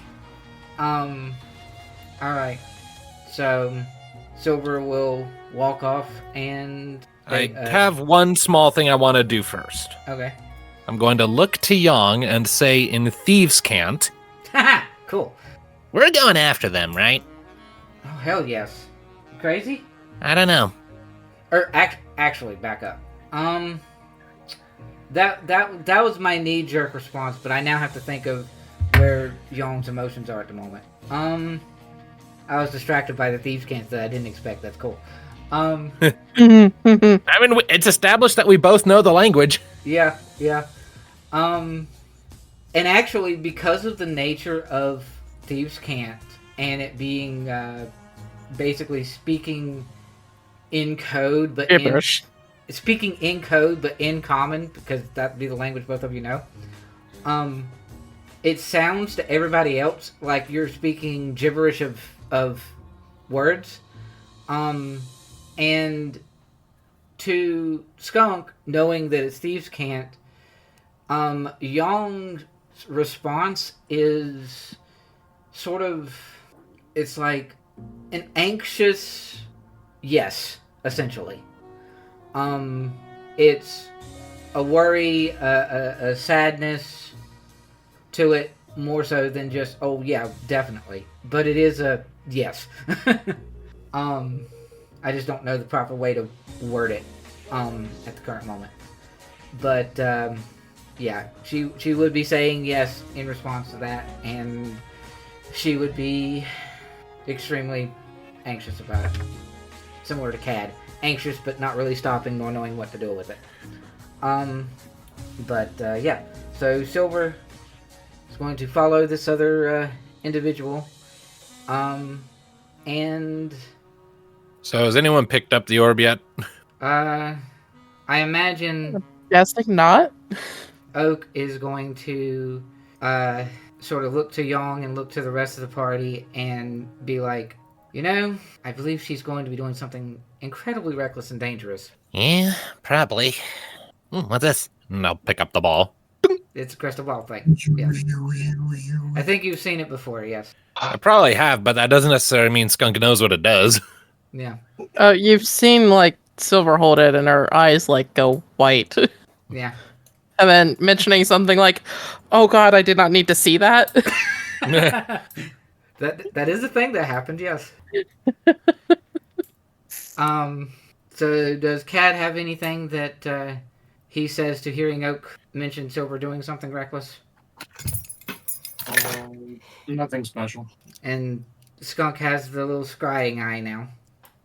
Yep, or at least he's holding it for the moment. Yeah. And Bjorn? No, Bjorn is doing his own thing for right now. So we're going after them, right? At which point, Young is... She just, like, shakes her head as if to, like, snap herself out of some daze that she was in. And she's... Of course we are. Damn it! And she rushes towards the door to the tent. How long has it been at this point? I assume Silver, like, just left. Yeah, she just left. Yeah. So, unless anybody stops her, Young is going right out of the tent as Silver has just left not a couple minutes ago. No, stop, come back. All right. Skunk will like attempt to stop her en route. What, block her from leaving the tent? Well, more like lift his hands, like to like dissuade her. Like if she is really committed to barreling past him, he's not going to stand in her way. She beat him in a snowball fight, so he knows that is a wasted effort. Well, I think she's tunnel visioning right now. Roll me insight, Skunk. Insight, because I am so gosh darn bad at that. 6. Okay. Yeah, Young's gonna rush past you. I think for dramatic's sake, as Young rushes past the She does a flip. the kobold, no. We're going to, although I could see her doing like some sort of almost pirouette to dodge his hands from blocking her so that she doesn't rush past him so much as just like she doesn't like shoulder check him to knock him out of the way or something. She just sort of and passed. Funky ninja ninjutsu. Yeah, something like that. Yes. So I think we will briefly jump to Silver, who has left with the kobold. Okay. And Kobold is basically he's making sure you're staying within his sight to follow. He's moving ahead of you. She's not paying attention to him. She's like deep in thought. I think it's like after like a couple of steps, she's going to do something. Is he gonna say anything? Sounds like someone was gonna say something. Who said something? Who said something? What? I don't know. I heard a sound. It sounded like someone started to say something. No, I think I was chuckling because I saw a funny gif. Oh, okay. But like, she's just gonna like stop following, get this like really deadpan look to her, and just like sigh heavily, like I'm a fucking idiot. Does the kobold say anything? I'm assuming that's just in common. Well, she curses in Draconic. This is true. Language! Yes. Not really, but that is like the established And pattern. just like out of echo. I'm a fucking idiot. Watch your language. Yes. Where are you? A direction and a distance. A direction and a distance. That's not untrue. Okay. Wow. Okay. So What's up? the Yeah. the kobold will hear that and turn back to you and just like he's not gonna say anything. He just looks in your direction. She like kind of like she like gestures to turn around and like looks at him with a glare and be like, "Don't run off because we can outrun you. We do have. I think we have your scent. Yes." He just sort of blinks and shrugs. Either I take you back to my master and have a chance of survival, or I'm dead anyway. So do what you want. You are depressing. Okay. She just like gives him a weird side eye and then turn around and head back to the tent to go into the tent. Right. So, she will turn back around, make her way back towards the tent, just as Yong is barreling out of the tent. Ka-thunk. Oh! Silver's a bit surprised, but then intense. And she clearly wants to say something, but she sort of stops herself briefly. And then... Yeah. I think Silver's gonna speak up after seeing her hesitate first. If I'm ever being a dumbass, like I am now, when I walk out like that, please yell at me, because I don't know if I'll be able to catch it again. Okay. You're very important to me. I don't know what to do half the time. I think we both kind of make reckless choices sometimes. Is it smart for you to be following me then, like a shadow? I'm always gonna follow you. You know one thing about shadows. They can be cast in different directions. Sometimes following, sometimes to the side, and sometimes to the front. When will you step into the front? I've noticed a distance forming between us, and I dislike it. Though I am going to be physically away, I can promise that I can try to stay standing till you all get there. And then maybe you can be by my side, or you can finish whatever needs to be finished. But if I just stay with the group, given what happened over the last couple of days, there seems to be a dislike for my actions of how I do things. And while I planned on stepping back, what we're going up against, I can't ignore. So that's why I'm going to head to do what I deem is necessary to get the job done. And you guys don't have to deal with it in a fight. I've never been good at being a leader or going ahead of somebody else. Being the shadow in the back is always my kind of thing. But you're right. Just don't do anything stupid, and we'll get there, and we'll help. And she's gonna give Young a tight hug. I'll see you then. Try not to get lost. I'll do my best. Young will just hold her in that tight hug for a minute. Like, from her end is the same sort of tight hug. Okay. Cuddlefaction. Basically, yes. And then Young will briefly say something in whisper to Silver, and just to make sure no prying ears will hear it, she says it in Dwarvish. And Silver will respond in Dwarvish. So, but you'll speak in common again. Can you ask Skunk a question after I leave? Sure. He Yeah. said that I invited danger. What we're doing, he's going to be dancing with danger. Ask him if he's prepared for it. Like, truly prepared for all the consequences and scenarios. Alright, I'll do that. And Silver will make her leave following the red, depressing kobold. Mm-hmm.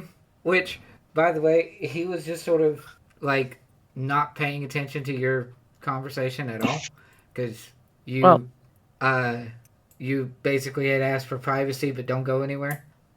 So She didn't ask for privacy. She just said, "Don't run off," because she's moving her attention from him away to something else. yeah, And can't keep an eye on him. yeah, he didn't go anywhere. He was basically just leaning up against one of the sparse trees in the area, Sure. Okay. I guess. And then he sort of looks up as Silver approaches, and well, Let's go. Chop chop. and onward they go. I don't have all day. And onward they go.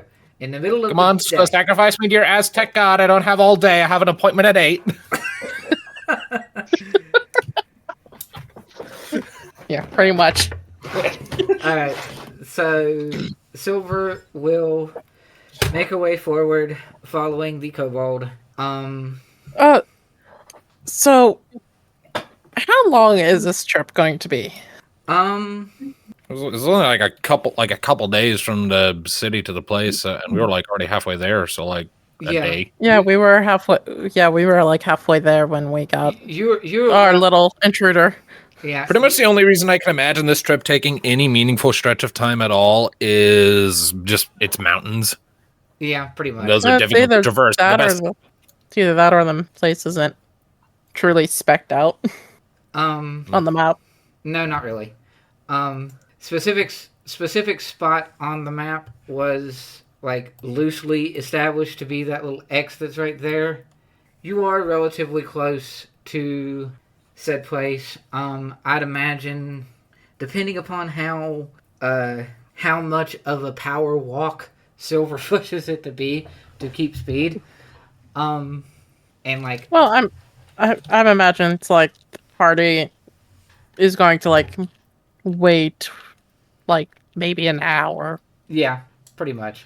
or something Um, before attempting to follow. An hour or so keeping distance, and then you're looking at probably a couple hours of a trip to get to the specific spot. So yeah, easy enough to establish. Young will then, assuming unless anyone else comes out of the tent, Young will then make her way back into the tent, where everyone else is.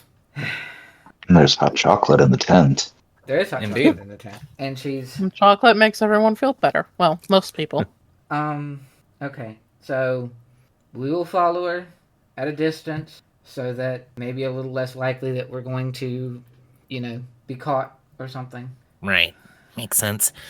But we also know that this guy has had other adventurers come through and try to deal with him, and none of them have succeeded. So this guy is incredibly dangerous, whoever he is. And he clearly has some sort of dark hold on his subjects, judging from Mr. Emo Kobold. I mean, I feel I'm allowed to say this because I'm a kobold, but most of my kind are dumb as a bag of hammers socially. That's, Like you give them some, Yeah.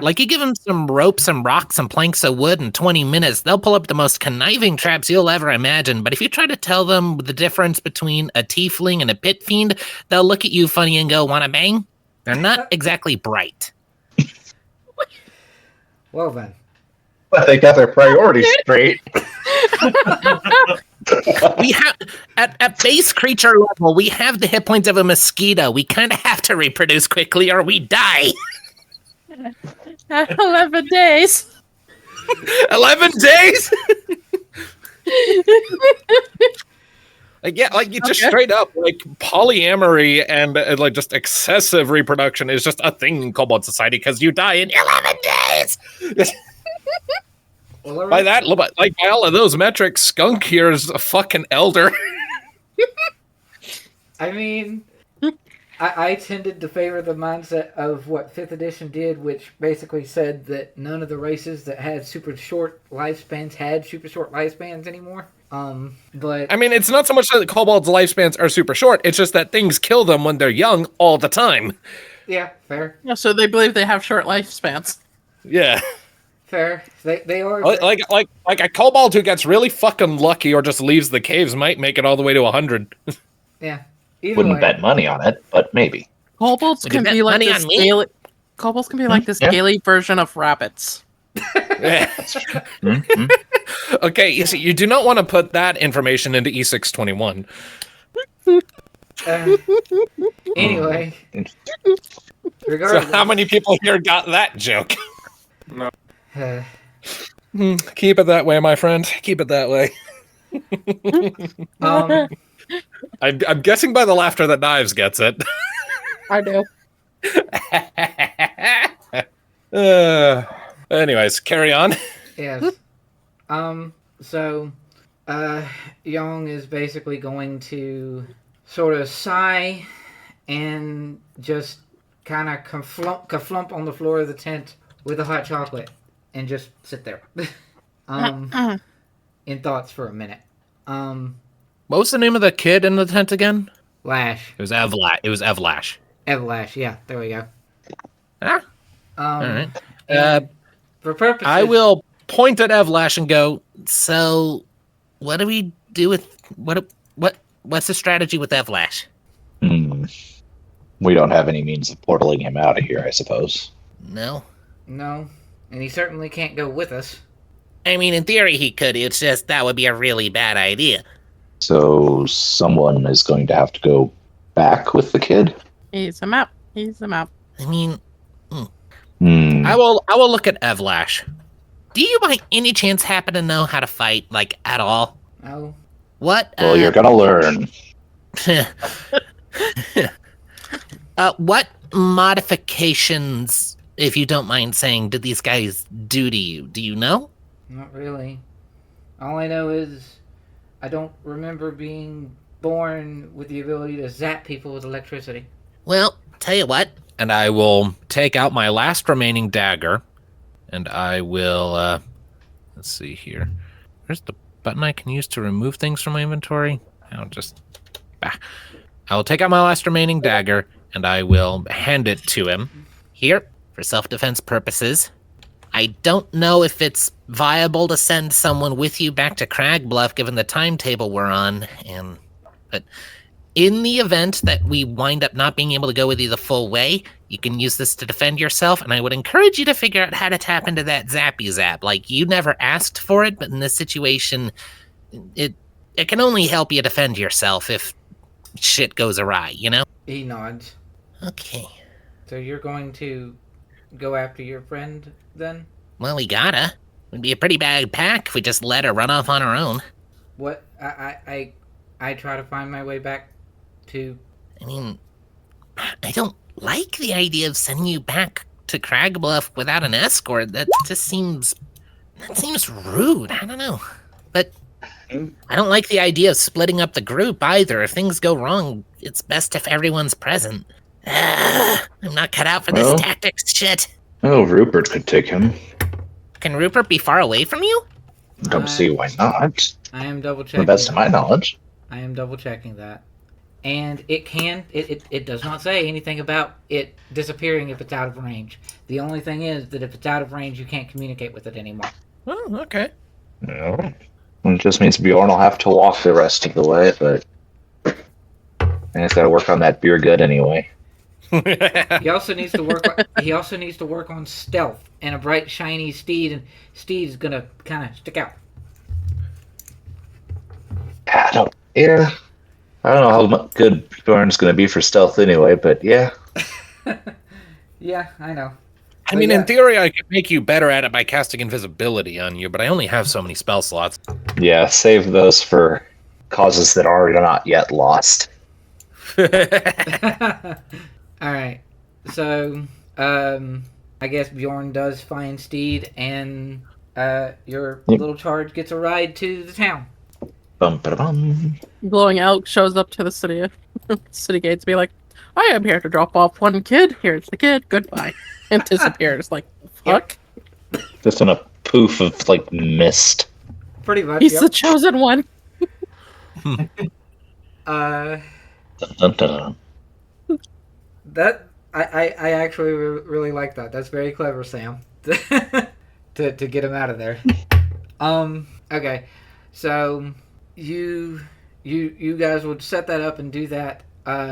And what does Bjorn say to Rupert for delivery of child? Because I had basically gave Rupert a very sort of semi-sophisticated personality. So I'll basically tell Rupert that getting Lash here back to Kragbluff is his absolute priority with all possible haste and speed. Don't stop to interact with anything. Don't just go. And if the kid falls, pick him back up. And if something comes after the kid, run faster. And if you can't outrun it, fight while the kid runs. Just the kid gets to Kragbluff. That is your until he is in Kragbluff. That is your purpose. Yep. All right. So due to the intrinsic bond and that being a genuine good endeavor of protecting of a child, that's not going to be hard for you to persuade Rupert to do in any kind of a way. Right. And before we send Evlash off, one quick thing. Remind me, how old is Evlash again? He is, or he appears to be fairly young, probably like 7 or 8. He's very young. And how old was the dwarf kid I yeeted around with flying magic? Well, because of the nature of dwarf versus goblin, they're probably about the dwarf kid was equivalent to like 4 or 5. So okay. He was much younger. He was more toddler. This kid is just like a young kid and not a toddler. Right. Okay. I'll keep that off the thing for now. It's just he's got a much younger demeanor to him because he's one of the races that has a shorter lifespan. Whereas the dwarf kid is a dwarf, and dwarfs live for like hundreds of years, and adult dwarf is like, what, 40? Right.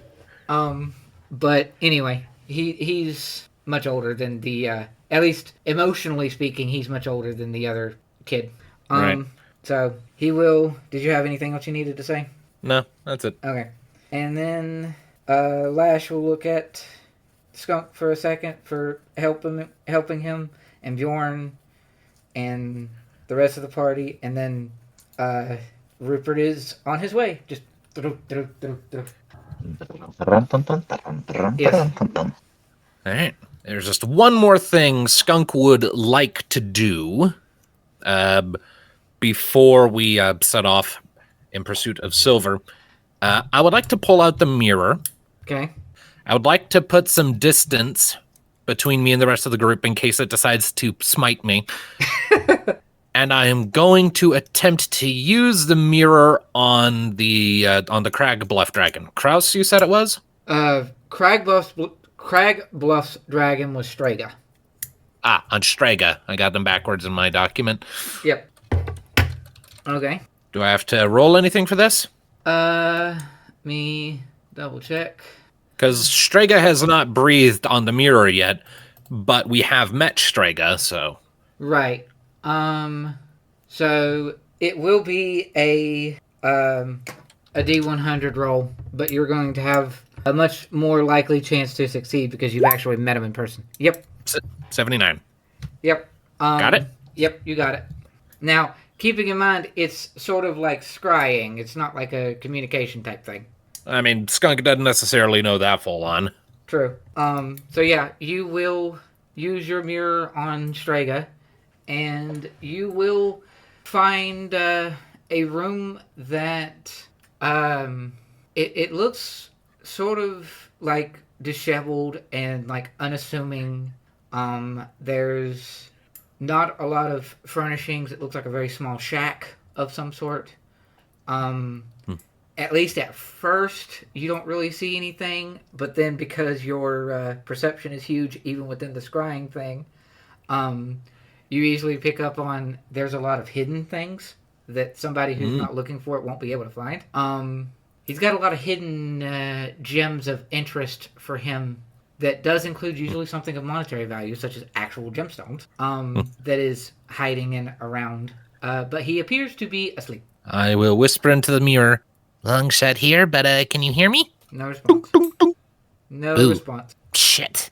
All right, never mind, and I'll put it away. Damn it! Good attempt. Also, I was gonna do. so much for Skunk's gonna- innocence. He cusses in common. It's in Draconic when he gets huffy about it. I know, but you also said before he's a good little boy, and you kind of dodged it at one point early on. But anyway, it doesn't matter. It's fine. All right, I guess if there's nothing else for it, we should probably get after them, shouldn't we? I think it's been in and around about an hour or so to do so. So, unless anybody else has anything that they're doing, Nope. I'll take a moment to limber up, but otherwise he's good. Dad have anything specific? No. And yeah, Skunk doesn't have anything else, though I am just waiting for Yang to follow up on what Silver Yep. prompted her to do. Yep. Which Young will do so once the group starts to make their way forward. Hey, Skunk. This is gonna be a very dangerous mission. Are you prepared for that? I know you've been in adventuring stuff yourself for at least a little bit, but I don't know if it was ever anything like this. Skunk will just sort of look at Yang for a second, blink, tilt his head. I guess I haven't really told you how much I've been through, have I? No, not. You did mention one time you got almost eaten by a gelatinous cube, I think. That did happen. I was pretty on in my adventuring career. But I... Look at me. Just kind of spread his arms out a bit and use his invisible mage hand to draw out his bow and a couple arrows. I've been doing this for a while. I wouldn't be half as good at the things I am if I didn't have a lot of experience. I'm not a novice. I'm not a kid. I act it sometimes because it disarms people of their misconceptions. It makes people more willing to hear me out and not judge me just because of my scales and horns, but I'm not a baby. I don't need to be pandered to. My hometown was attacked, damn near destroyed. Mom died saving me. I can handle myself. But more than that, if you're in any way asking if I want out now, even if I did want out now, I wouldn't be able to walk away at the moment. Because there are people in danger, I want to help them. My own kind is being weaponized to do evil things again, like they always are, and I still need to apologize to Silver. Properly. It's never gonna stop eating at me if I don't get that squared away first. Yeah. So even if it's purely for selfish reasons, I admit it very well might be. I'm in this. Alright. What brought that question on? Silver wanted me to ask it. I called her right before she left when I went out, initially. We all have our own, darknesses, and sometimes things get complicated when those insecurities converge, if that makes any sense. Yeah, tell me about it. And then Young will just sort of be, she'll look thoughtful for a second, and then she'll say, you know what, you said something that you needed to do was to apologize to Silver for what went down. Yeah. If that's something that you need to do, then don't be afraid to say it. If Silver might not want to talk about something, but if it's eating away at you, just put it out on the table. Just speak up about it. And I've already let her know that I want to apologize, but she didn't want to talk at the time. I was respecting her privacy. right. I mean, I already snapped and lost my cool with her that one time, and I don't want to step on her toes anymore, Yeah. When I first got into this group, she was one of the first people I met amongst you all, and she was really nice to me, and that was how I repaid her? I feel like a piece of shit. And I don't want to make it worse by pushing too hard just for my own guilty conscience. This is a two-way thing here, Yeah, I do. Trust me, I do. Alright. Well, let's go save her, huh? I don't necessarily think it's so much Silver that needs saving as the guys who think they're catching her. That laugh is in character. Young will actually laugh. I mean, hey, they're threatening my pack, and that doesn't slide. Part of your pack and my girl, and I'm gonna save her. And Oh, that's what's going on with you. Okay. you knew this already. I did. Skunk did. I mean, I guess it was technically out of character, but you made the comment on, like... Yes, I know that they're a thing. Skunk, though. I guess... Okay. You gotta bear... Just let him have his simple brain.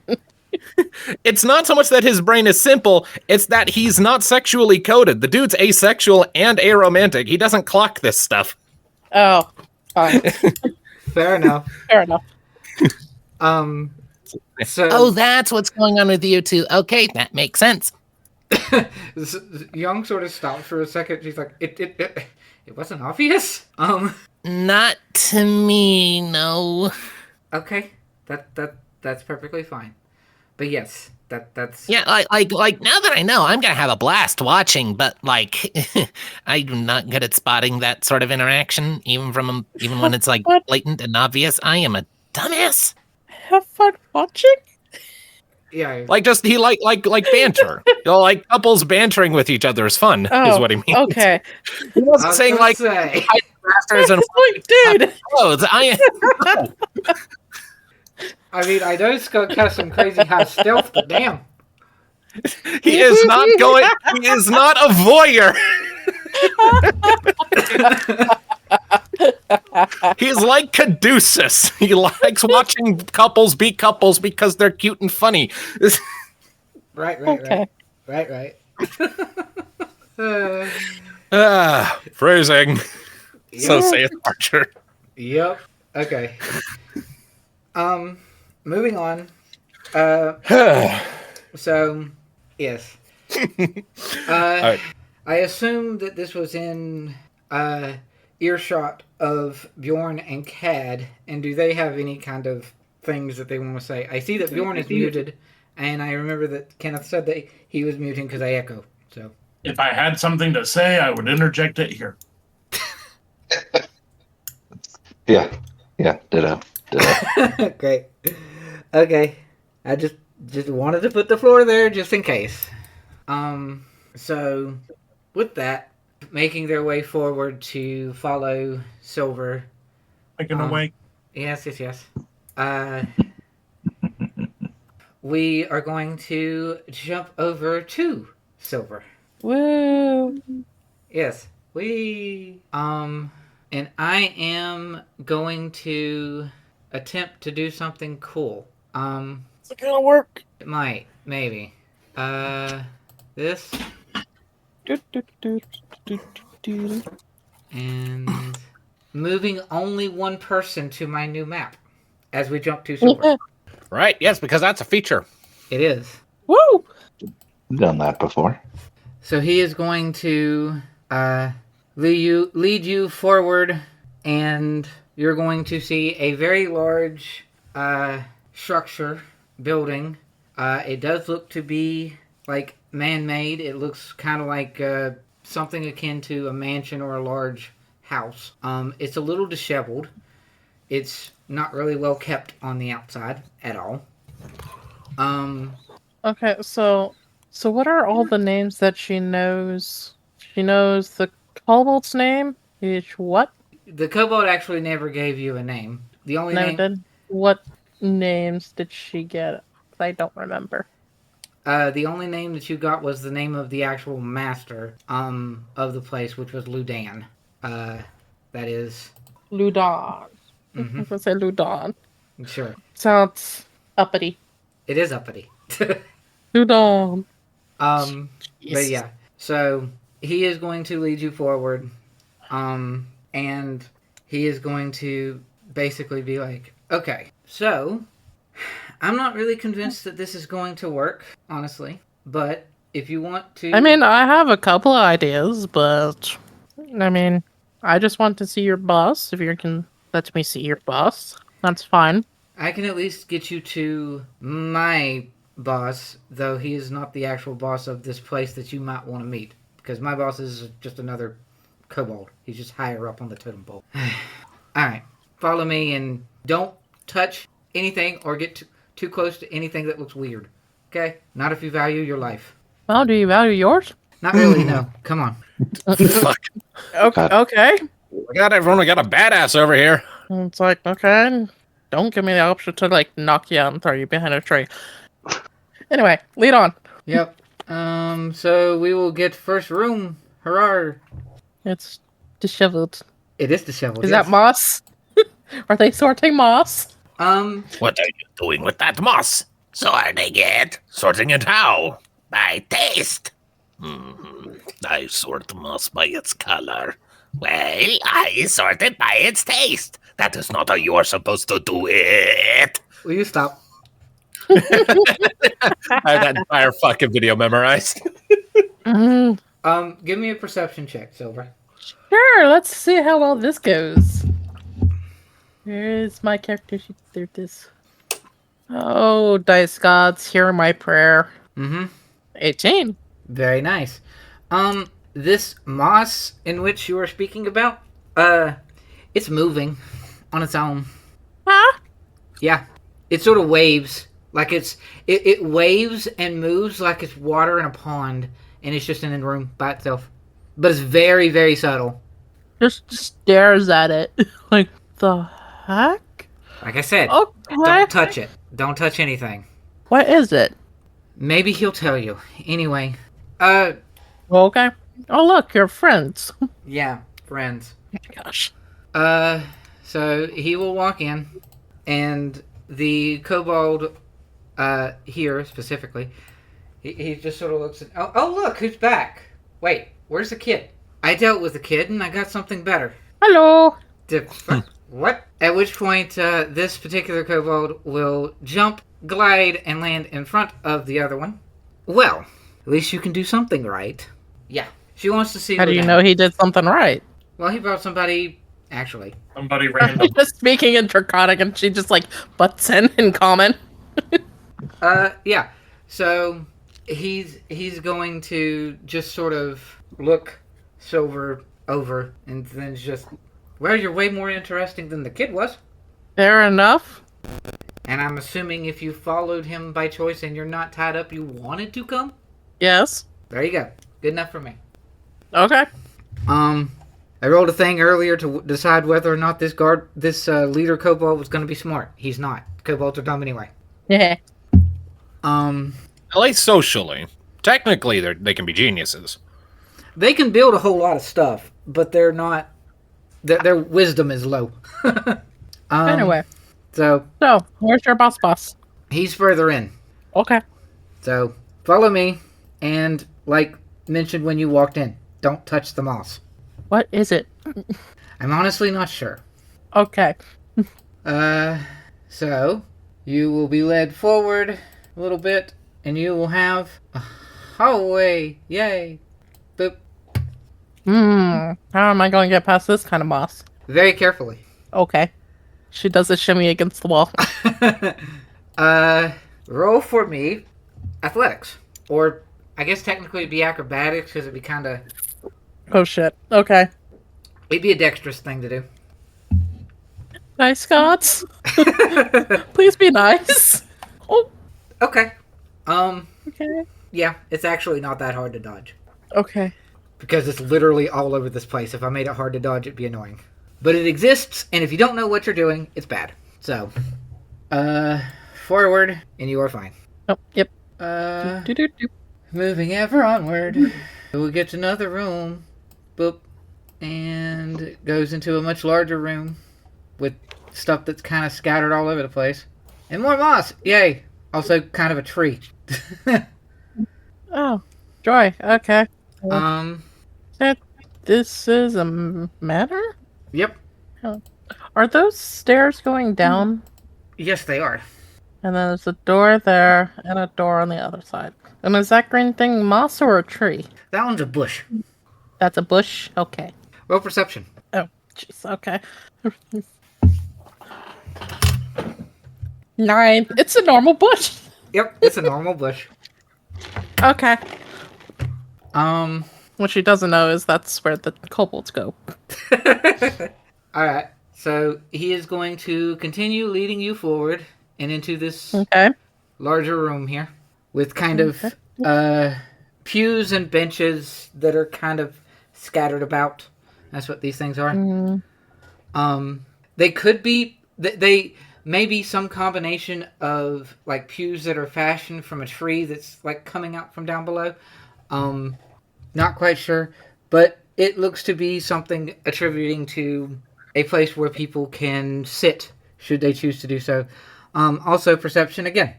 This one's going to be easy. This one's going to be slightly easier. Specifically, when you get in here, Okay. from the walls going this way to the let me get the ruler thingy so I can give you a direction. Like this way to your right. Okay. There is cries of like pain. Ever been in like a hospital or like a dentist office where somebody in the next room screaming? Yeah, it's like that. Wait, what? Have you ever been into like a dentist office or like a medical office and in one room over somebody's doing some sort of operation or something and they're yelling in pain, but it's in the next room over? It's like that. Okay. Yeah. Does Silver say anything?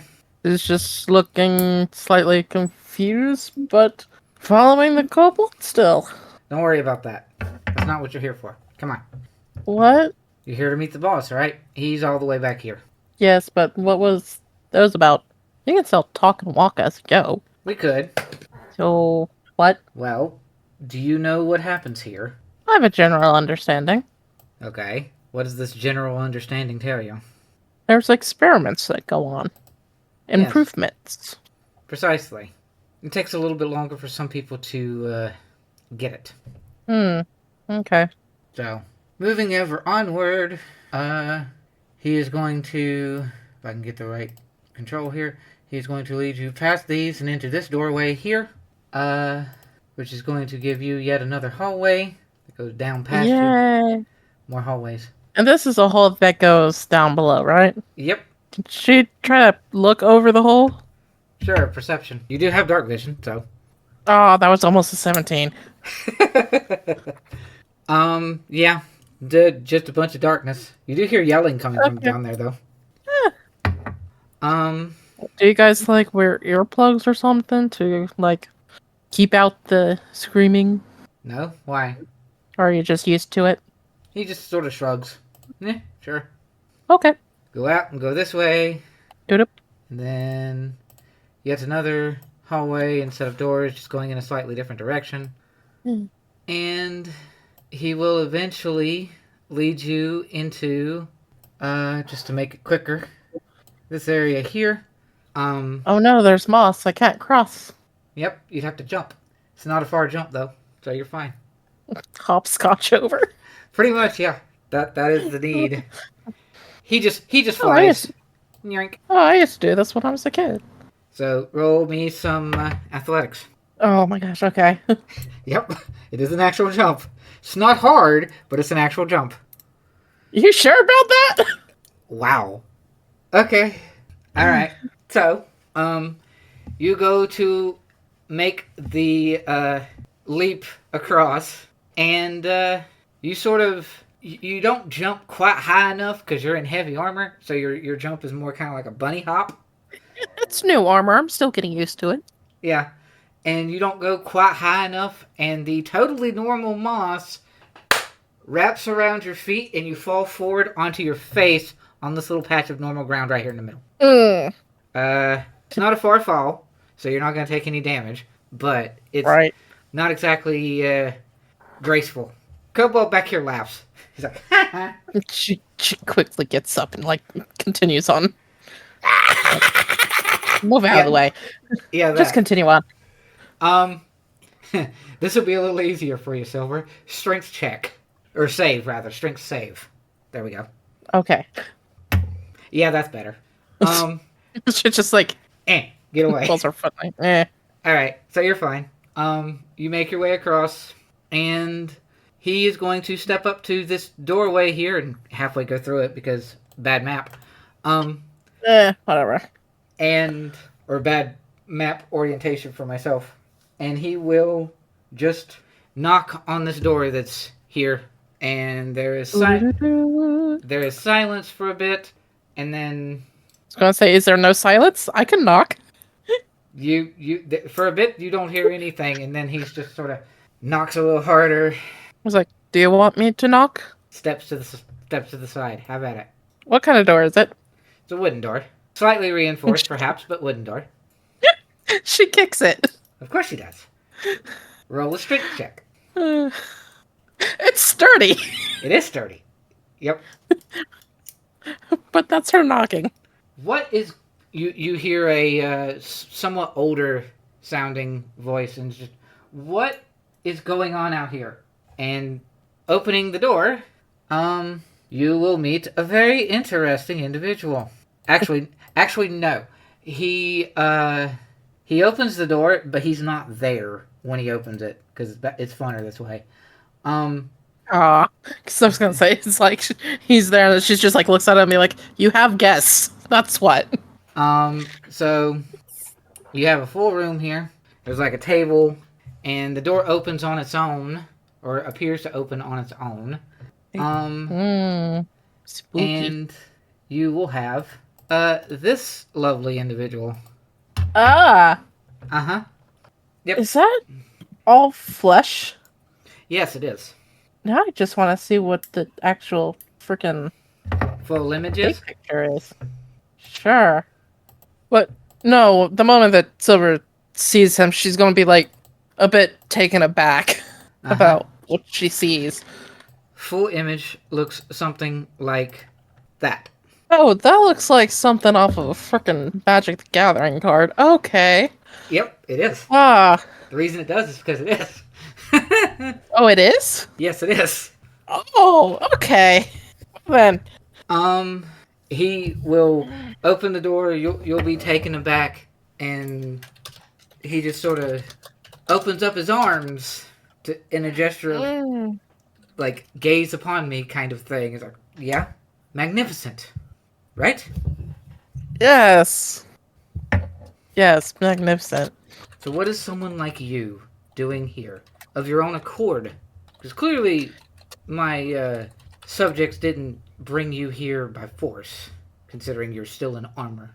What, those? No, you would need someone with a lot more talent to bring me in by force. But no, I did come here willingly. Good help I is so just hard to heard you find. like unique people. I do indeed. And what is so interesting about you that you think are worth my time? I guess you could say my blood? Oh, his longer arm will move over. No concept of personal space, by the way. It's just like wearily watches. And just sort of will make a gesture to place hand under chin to get a better look at you from his faraway distance. He's still behind. Wait, his chin or mine? He has those crazy arms that he's got going on. Yeah, but which chin is he touching? Mine or his?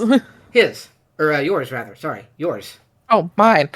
Yep. And she just like kind of like moves her head back and just be like, oh no, I don't really appreciate when people touch me. Terrible things happen. Well then. I have, if it entices you, I have both Draconic and Celestial. Do you now? Yes. Very interesting. He will reach down and grab what appears to be it's almost like those science goggles that are used to take a closer look at things. Mm-hmm.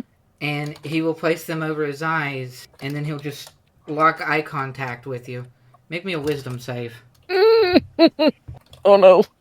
Dice gods. 14? Okay. That just makes it. At least for that one. Oh! Oh! Ha ha! At least for that one. Oh! Tough one, are you? Well then. He moves his glasses again away from him, and make for me a wisdom save. Again. Again? Again. Is it a spell? It is a spell. Technically, I guess. It's an ability that doesn't necessarily have a definitive spell attached. It just has a spell effect attached. Because it's a charm effect. Is it something that I can counter? Or no? No. Okay then. That's all I... Another wisdom? Yep. Okay. You're charmed. I'm charmed. Yep. That's not going to go over well.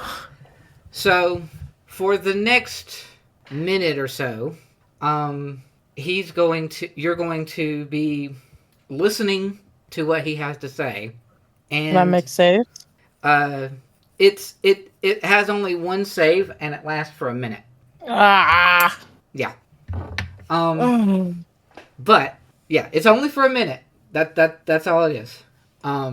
Because he's going to just give you a monologue, but so that I don't go straight into a longer monologue immediately, I'm going to jump back to the others for a bit.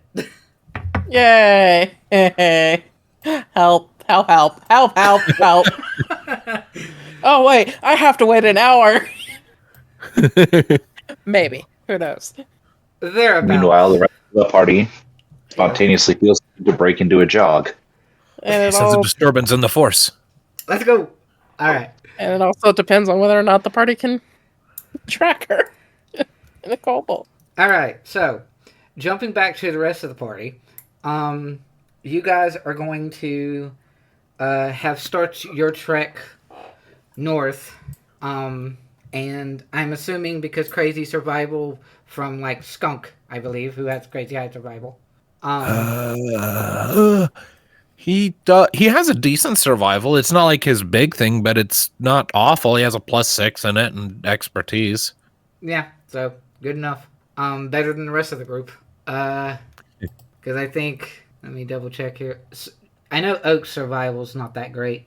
Young survival is 3. What's Bjorn's survival? I'm checking on it right now. It's just a 2. Oh, never mind. I was incorrect. Oak's survival is high. Have at it, cowman. What's Cad's survival? Just add a check. Let's see. 2.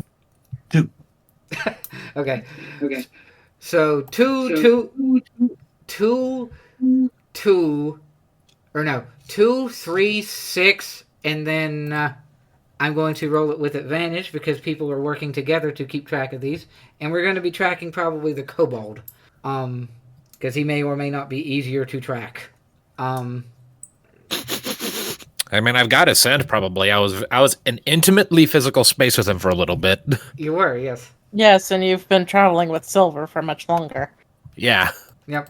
So It's also, like, kind of hard to walk lightly on snow in heavy armor. They're tracked. yeah. Kaboop. There we go. So you guys are tracking fairly easily, fairly quickly through the snow. You will see all manner of you will see the tracks of both the Kobold and the heavy armored Silver going forward. Young is very much once they have a defined path of this is the direction that they went. Young is very much moving forward.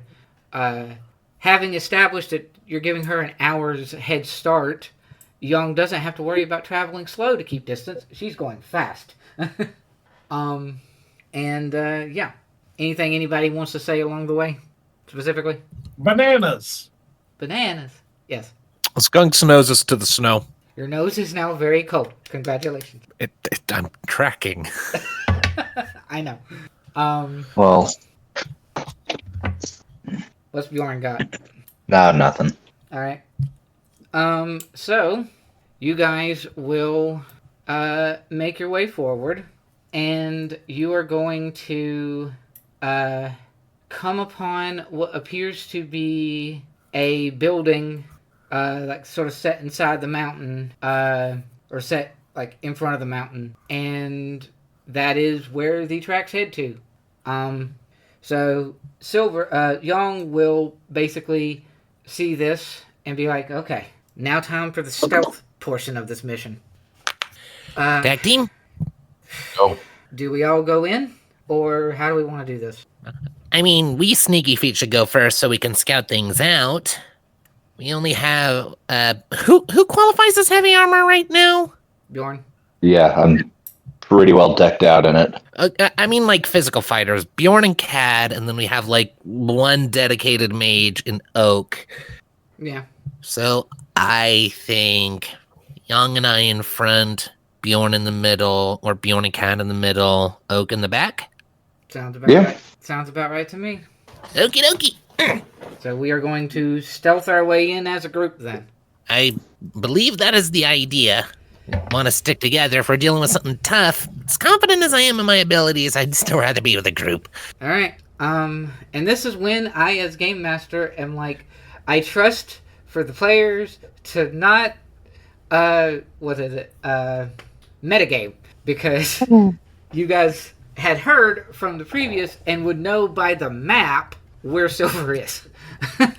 Once we get there, unless I was to go the extra step of hiding the entire map before you get there, I could do that. You certainly could. Well, I gotta do stuff because I know. it's only a minute. I know. I'll get to that. I just wanted to get everybody a chance to get to the right map and figure out what everybody else is doing. Well, my first question is who has... Well, hold on. Here's a question. Does Oak know Pass Without a Trace? Young's doing that one. Okay, so we're pretty much set. So Young was like, okay, we're stealthing in, we're all going in. Me and Skunk first, Oak and Bjorn and Cad in the middle, and then Oak in the back. That's our trek, that's what we're doing. And then snaps her fingers above her head and Pass Without a Trace. Group, other than Silver, of course, roll me stealth. Well then. So, does that mean my stealth is 45? It is, yes. You are gone. God himself cannot find me. You phase through walls. Well, I don't become immaterial, but I am utterly unnoticed, sneak 100 in Skyrim. You find the secret latch that just flips the wall around and you're in the next room. I think he just straight up stepped off the material plane. No. You know what it is? You know how chameleons can just change their color to match the environment to blend in? I do that. Okay, awesome. He just appears as a red kobold and no one questions it. It's like you just look. It's like you're looking at me, and I do that thing from I do that Randall thing from Monsters Inc. where it's just and I'm gone. Oh. All right. Just Randall from Monsters Inc. Love it. Oh, okay. Bjorn. All right. So Wait, no, that's not Bjorn. That's still a 20 out of 15.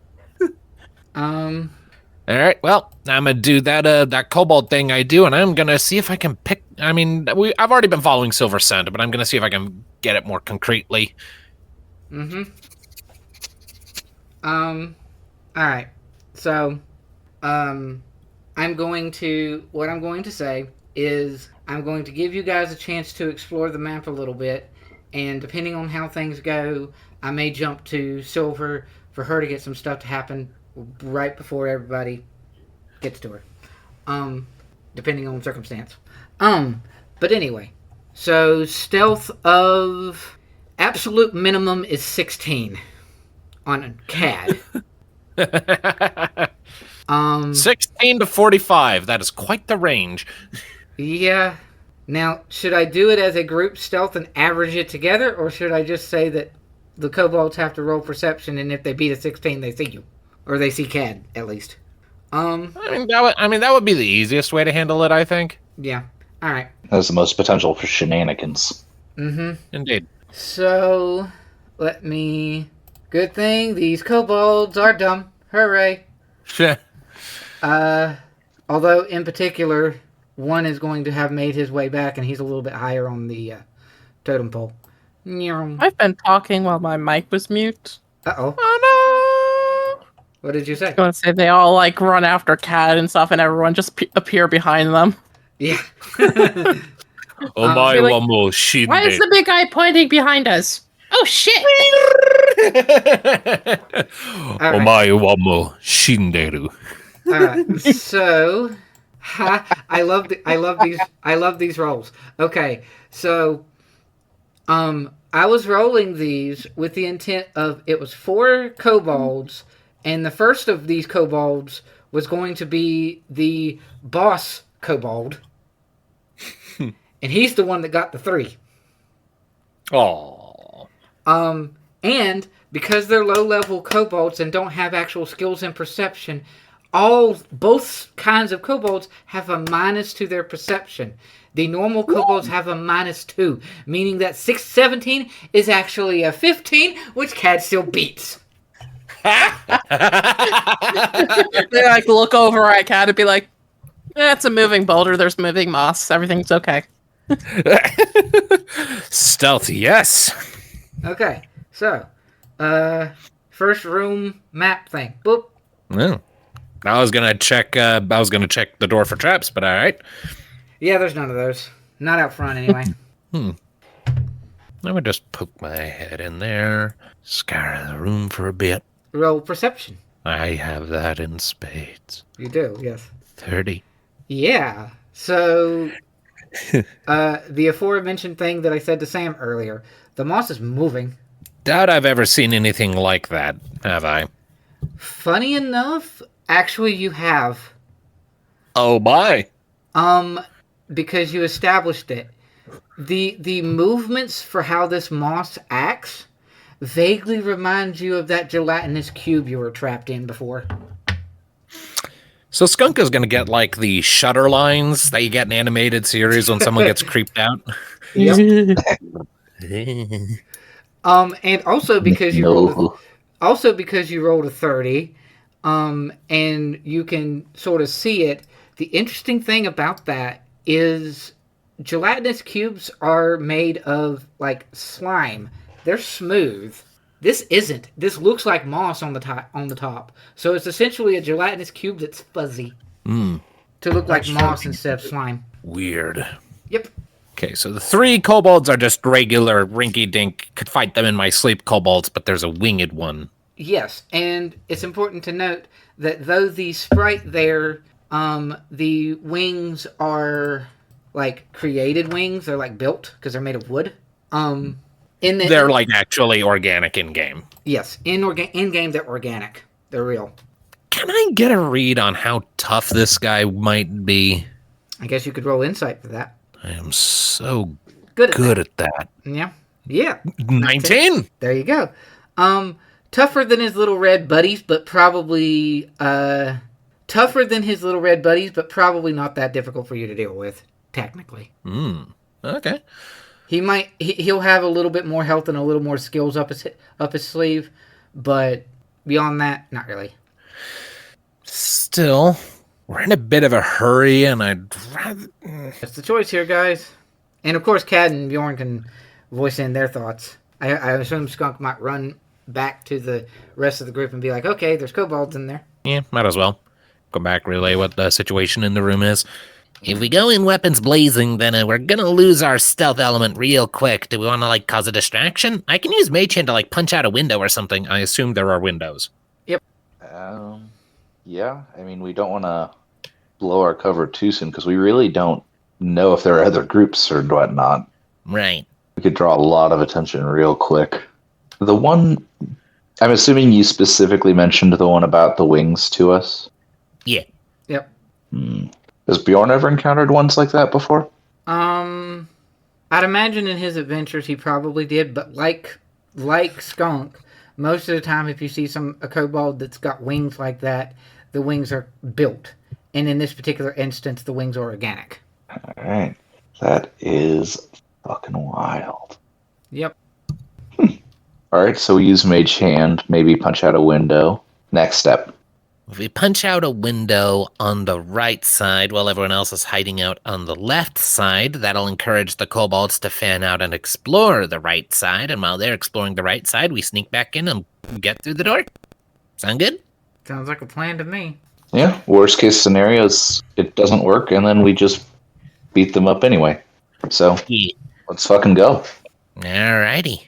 Okay. So, I'm gonna park myself right by the wall again. Very easy for you to set up to do. Okay, let's see here. The range on Mage Hand is 30 feet. Oh, yeah, I can just pull that off. I assume there's a there's window right there. Yeah, that's fine. Okay. All right. Then I will do that. I will hunker down, manifest up my Mage Hand, move it around so that it's coming from the outside, And it's an invisible mage hand, so to the kobold's perspective, the window's just gonna shatter in. Yep. And I have the hand to do just that. And the second it shatters, I'm going to come back here and join the rest of the group. The scamper scattle. Which is supposed to be over there. Yeah. There we go. Alright. So, you will do that. You will... And what I'm going to do for this is, because you're doing it with magic, I'm going to give you advantage. But I'm going to roll it up as a deception check. All right, so I have to roll deception and advantage. Yep. Okay. Ain't a liar. That's a 7. Well then. Thought I was being clever. You were. Fuck you, dice.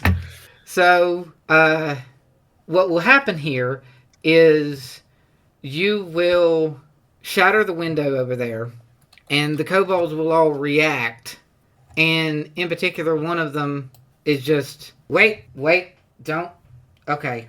And then the other 3 are like, what? Okay, the girl that I brought before, the lady with the armor, she wasn't alone.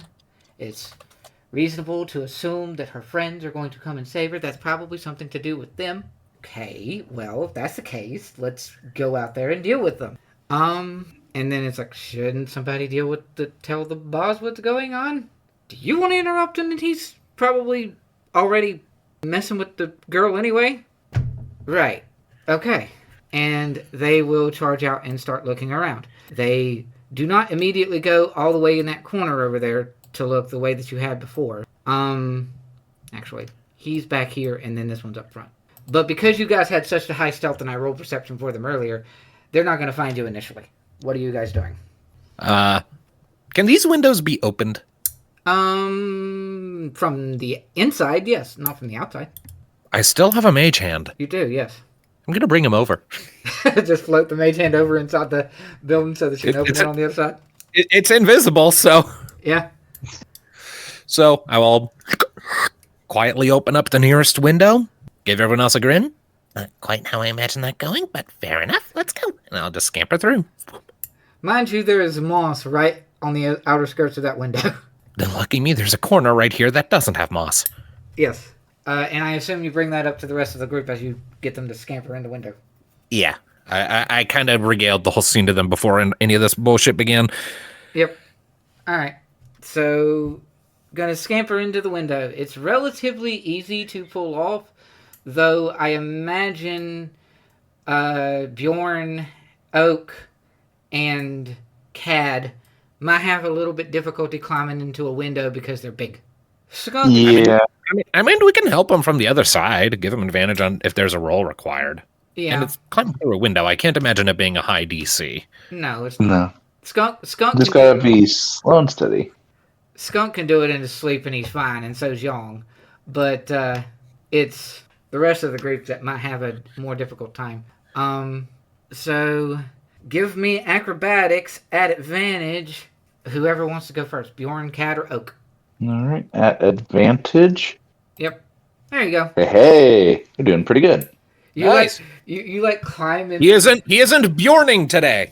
You climb into the window and your antlers start to get stuck, and Skunk uses the mage hand to turn your head. He's like, nope. There you go. Not today. It's like you wear your horns. I have to live with them. They come out of my skull. I know how this works. I don't get to take mine off. All right, so It's here. now we are going to do. Athletics was an option. What's that? Did you say athletics is an option? No, it's acrobatics. It's a graceful thing. You could do athletics, but that's going to be loud because you're going to shatter the window. Sometimes we do what we must. And you said it's a straight roll? It's advantage. It's with advantage because Skunk and Young and now Bjorn are helping you. We do what we must because we can. It's not that hard to do. You rolled exactly what you needed twice. Good job. Woohoo! He's not quite as easily done, but Elephant can scamper in and everything is fine. Kind of gets stuck in the hips for a second. Yeah, probably something to do with either his tusks or his ears. And now we will do a athletics with advantage from an Oak. You mean acrobatics? Acrobatics, rather. Sorry. Yes. It takes him a little longer. He gets a little stuck. Let me do a quick roll from. Yeah, no, I'm fine with stealth as it is. None of them rolled. It would have been a 16, but the one that was a 16 is already inside, so it's fine. So just scraping by the skin of our teeth here. Gracefully done. Exactly. So rest of the crew can get inside, and you'll see the room as established from Skunk, moss, and other fun things. Alrighty. And then going through this door here, you want to check for traps, probably. I most certainly do. I am a rogue. It is my thing. Perception, yes. Checking for traps is actually more commonly investigation, but you can use perception. I'm much better at perception. I also, have expertise, so I cannot roll less than a 10 on it. So 21. Yep. So, does not appear to be trapped. Okay. Yep. Got my bow and arrow out. Moving in. Yep. You see more moss, yay. I'm gonna wait for the rest of the group to get in here before we close the doors quietly as we can so that the bolds are none the wiser. Does anyone know the silence spell? I don't. Me neither.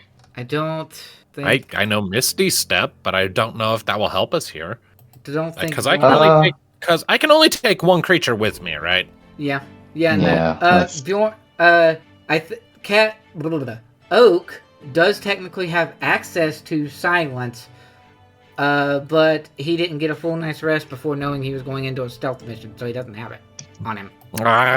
So, but let's do a shimmy and shake or a jump to get past the moss that's right here. Be relatively easy, just like it was for Sam. Yeah, just wall shimmy.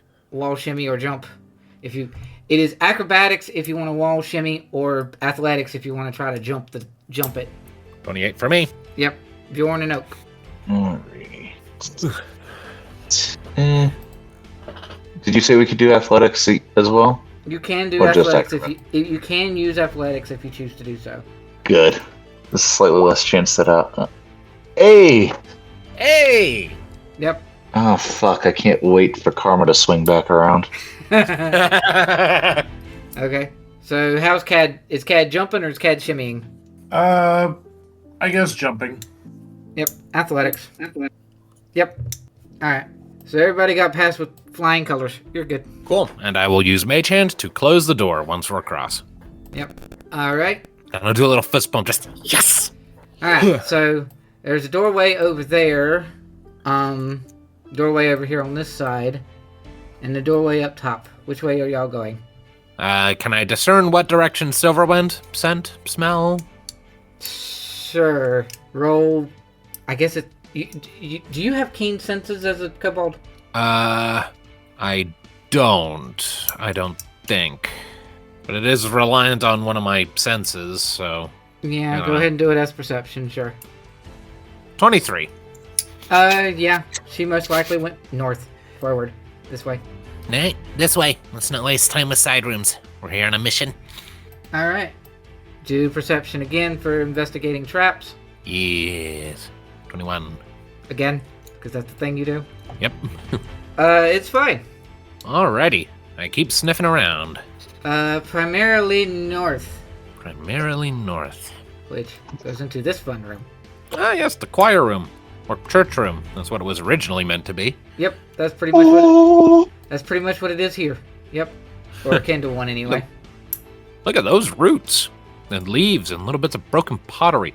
Mm-hmm. And a spider web. Right there. Yeah. Anyone in this room, or is it empty? It's currently empty. However, because of your crazy high perception that you don't even have to roll for, you hear screaming coming from the right. Like the right-hand door? Like over here? Specifically this door up here. Ah. Or actually, more specifically, it's like through the walls and through doorways and things, mostly to the right, that way. I mean, we're here to kill the big bad and save Silver. Anyone else who's a victim in here, we can get on the way out, I'm thinking.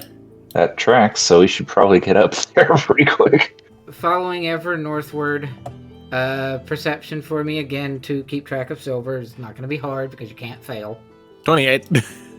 I'm just going to say that you can't fail because it's 21 is really high and that's your minimum. So, Bloodhound, right here. going up here and going to the right, you will have a long hallway. Hooray! Goes down that way, back the way you came. There's a door to go that way, and door to go up top. Hey, Cad, do me a favor. Roll a d20. Uh-oh. Okay.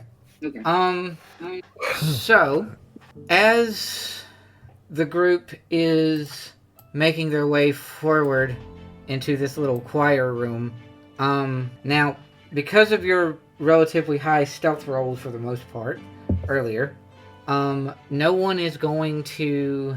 Also, Yang would be way further ahead.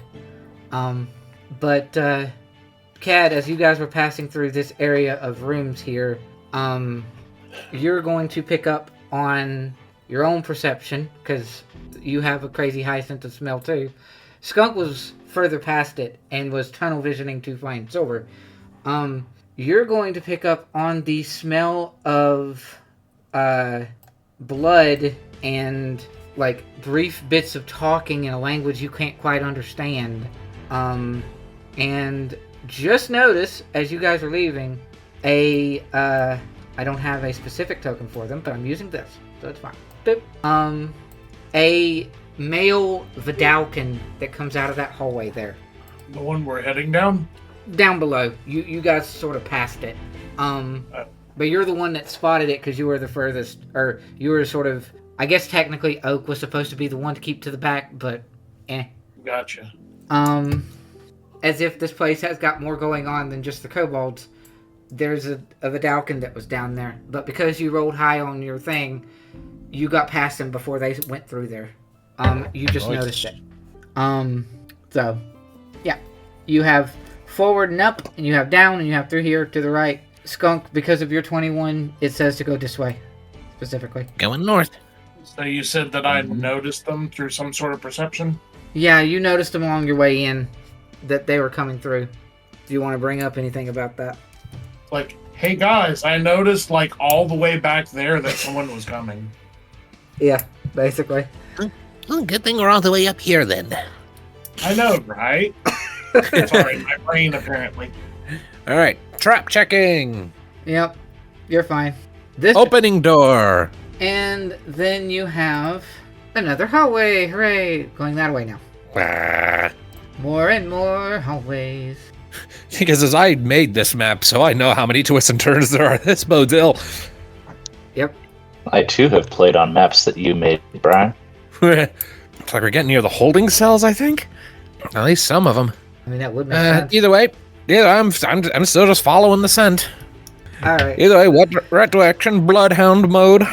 Bloodhound mode activate. He walks up the wall and across the ceiling, still sniffing. This northern door right here. All right. Doing all that funky rogue bullshit. All right. So perception of 25 on this door. It does in fact have a Arcana trap on it. Magic trap. Mm-hmm. So, Young, how good are you with magic traps?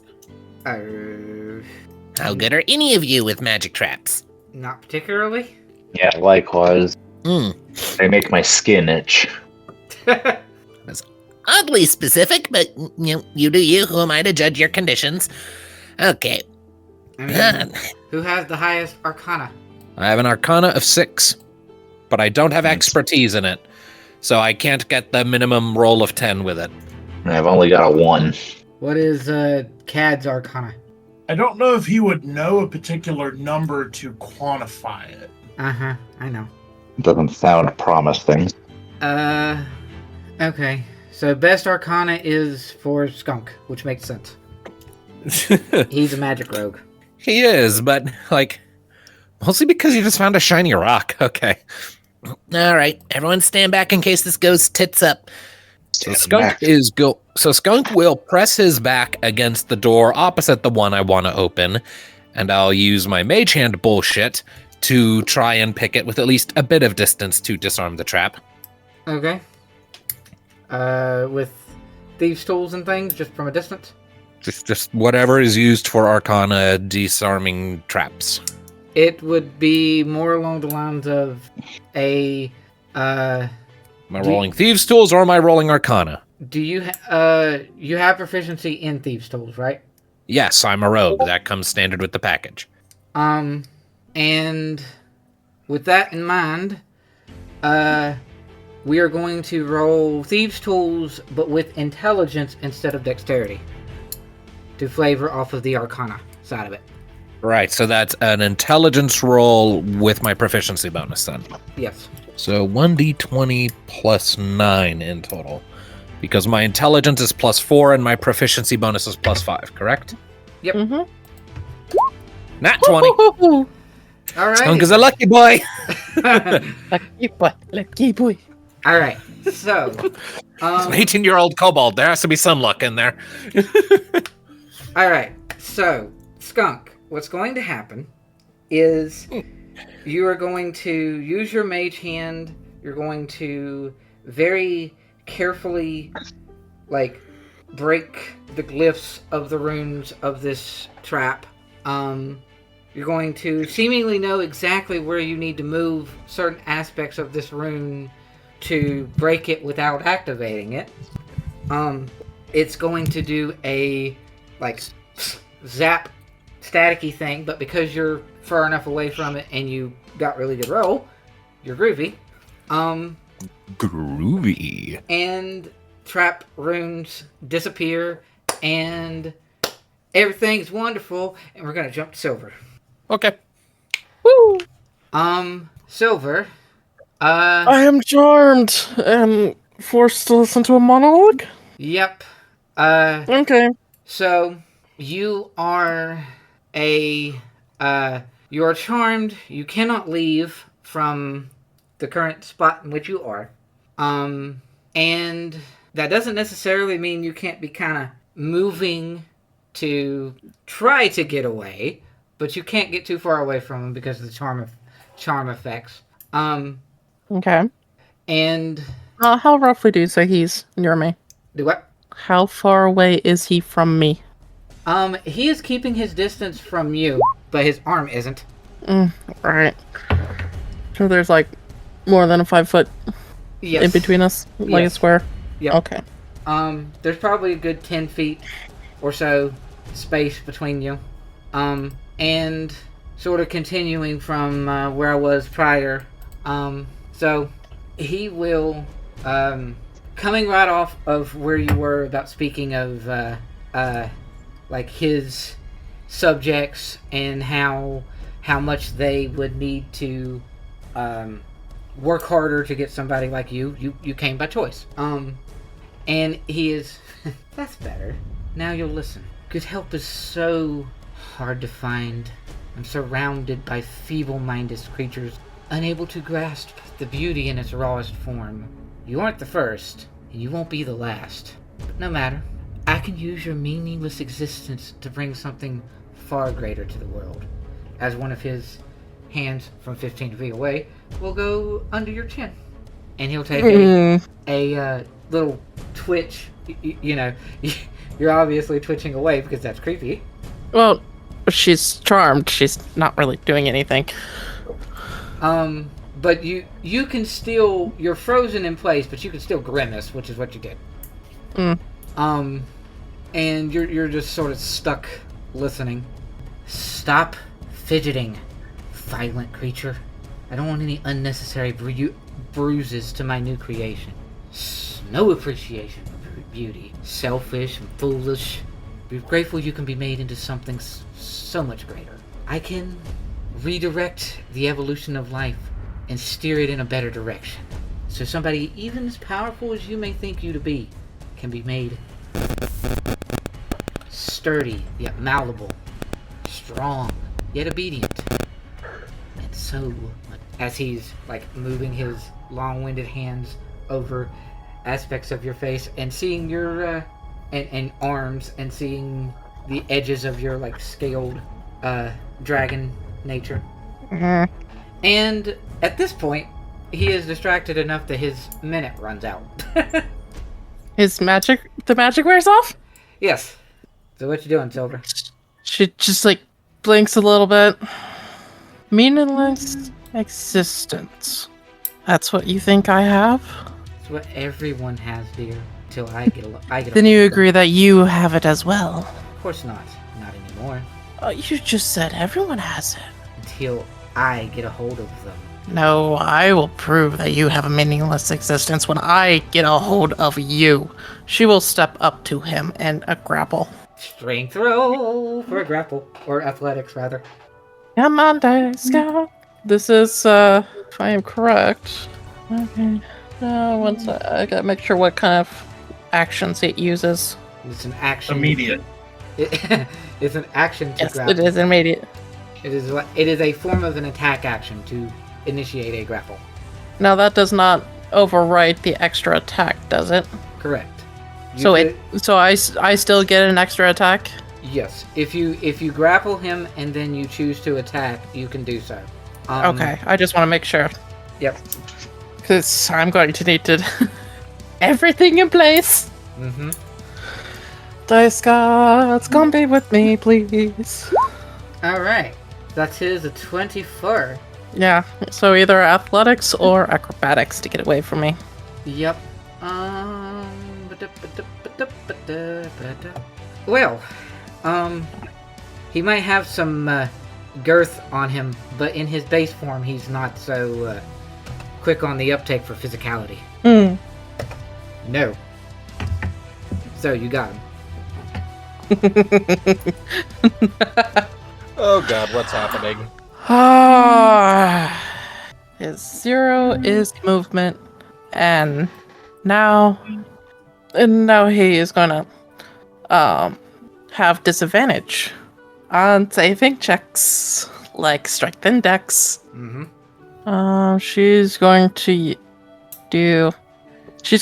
expend 2 sorcery points to change the casting time of an action to a bonus action.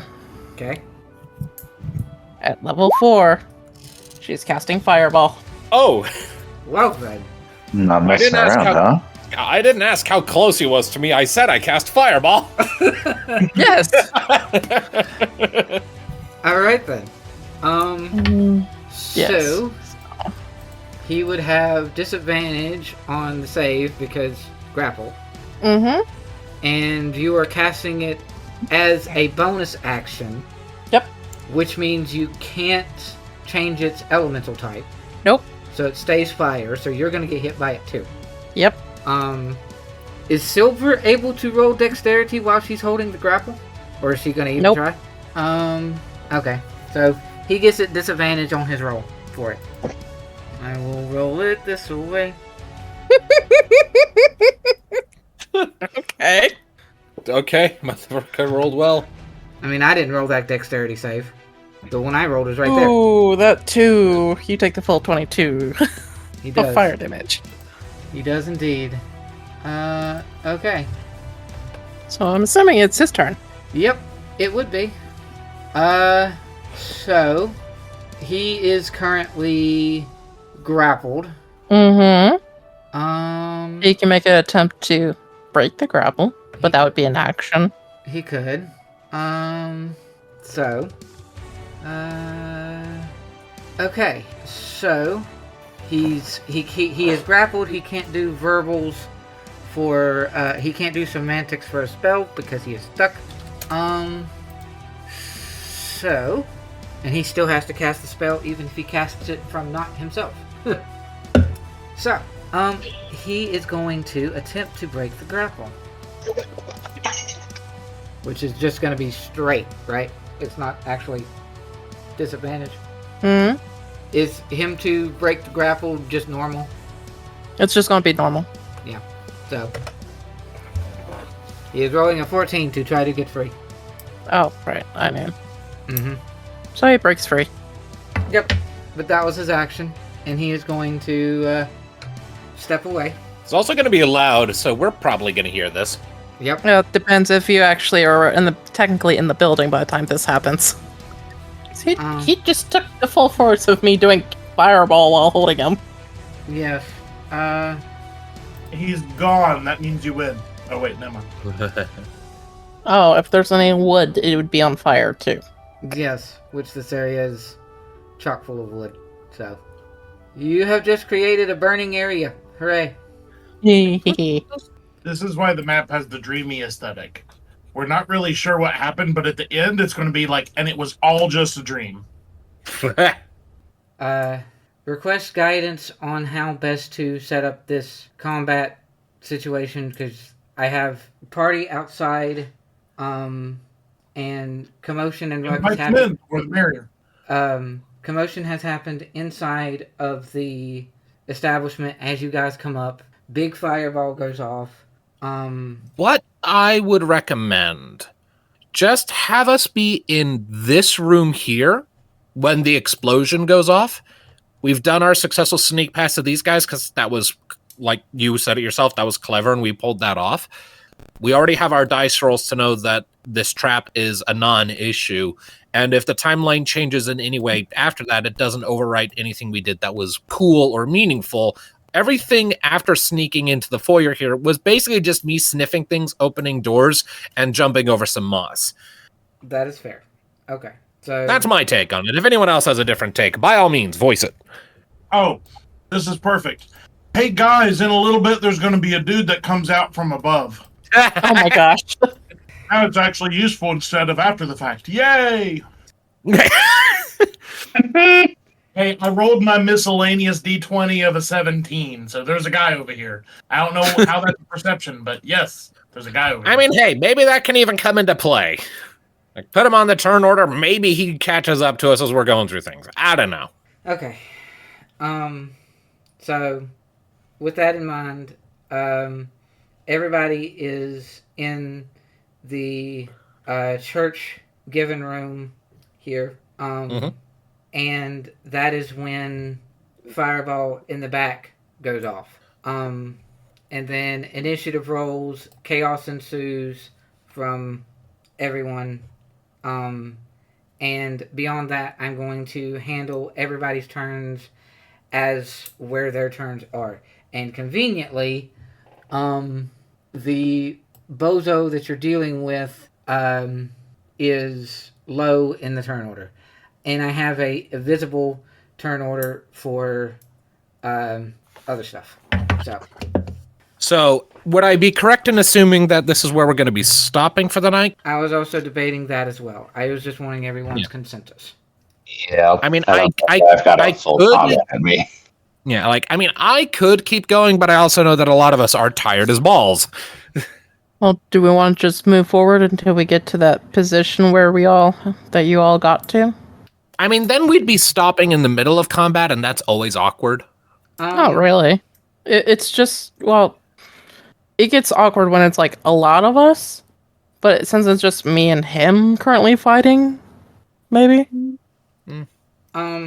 I mean, ultimately, most of your turns are going to be spent going straight to where she is. And you guys are fast, for the most part. Fair enough. So, by all accounts, I can say that I can sort of keep the turn order as it is, and you guys are going to get up there, and we'll treat the turn order as starting when everybody is actually up there. And we'll say that the fireball went off back here. That's sort of a blend compromise, and then Silver can have a chance to go back and forth for a second, and then we can end it there. If that is okay with everybody else. That sounds like, no, I'm offended. Let's go till at least 9 a.m. Come on. No. That don't work for me. I got to be in bed by 8. All right, let's go till 7:59. Okay. All right. So, effectively speaking, combat situation turn order is here, and by a certain point in a couple of turns, everybody is going to make it up there, and it wouldn't be hard to do. Okay, so so with his turn, you did grapple, you did fireball. That initiates the turn order. He then does his check to get out, and that's where we're at. And then his primary part of his turn was set getting out. Okay. And what he's going to do for a bonus action, because it's a bonus action for him to activate the little thing, is he is going to Silver's passive perception's like 11, and you were charmed. Yeah. So you didn't really see it. But it goes on his turn order. And this is technically a monster that's in the PHB, but I'm using it as a homunculus. Okay. He is going to. What the? So that is a hamster with a praying mantis head sticking out of one side, a snake head out of the other, and it has a scorpion tail And fly wings. Yes. We gotta kill this bitch. This is an unacceptable abomination. Yeah. We have to preserve it for scientific study I like a chinchilla, though. and conservation. So, anything else? No. That's what he does with his turn. He backs away. He uses bonus action and sets up the little dude. Okay. Meta magic again, hasten spell. She's gonna cast haste on herself. Okay. So that's a bonus action. Yep. So now she has attack action, extra attack, hasted attack. Yep. So, first action, she's going to attempt to grab him again. Okay. Motherfucker. Not so great this time. Mm, You have a she's gonna She's gonna attempt to grapple again. Yes, I figured. Grab this guy, damn it. Wait, what does haste?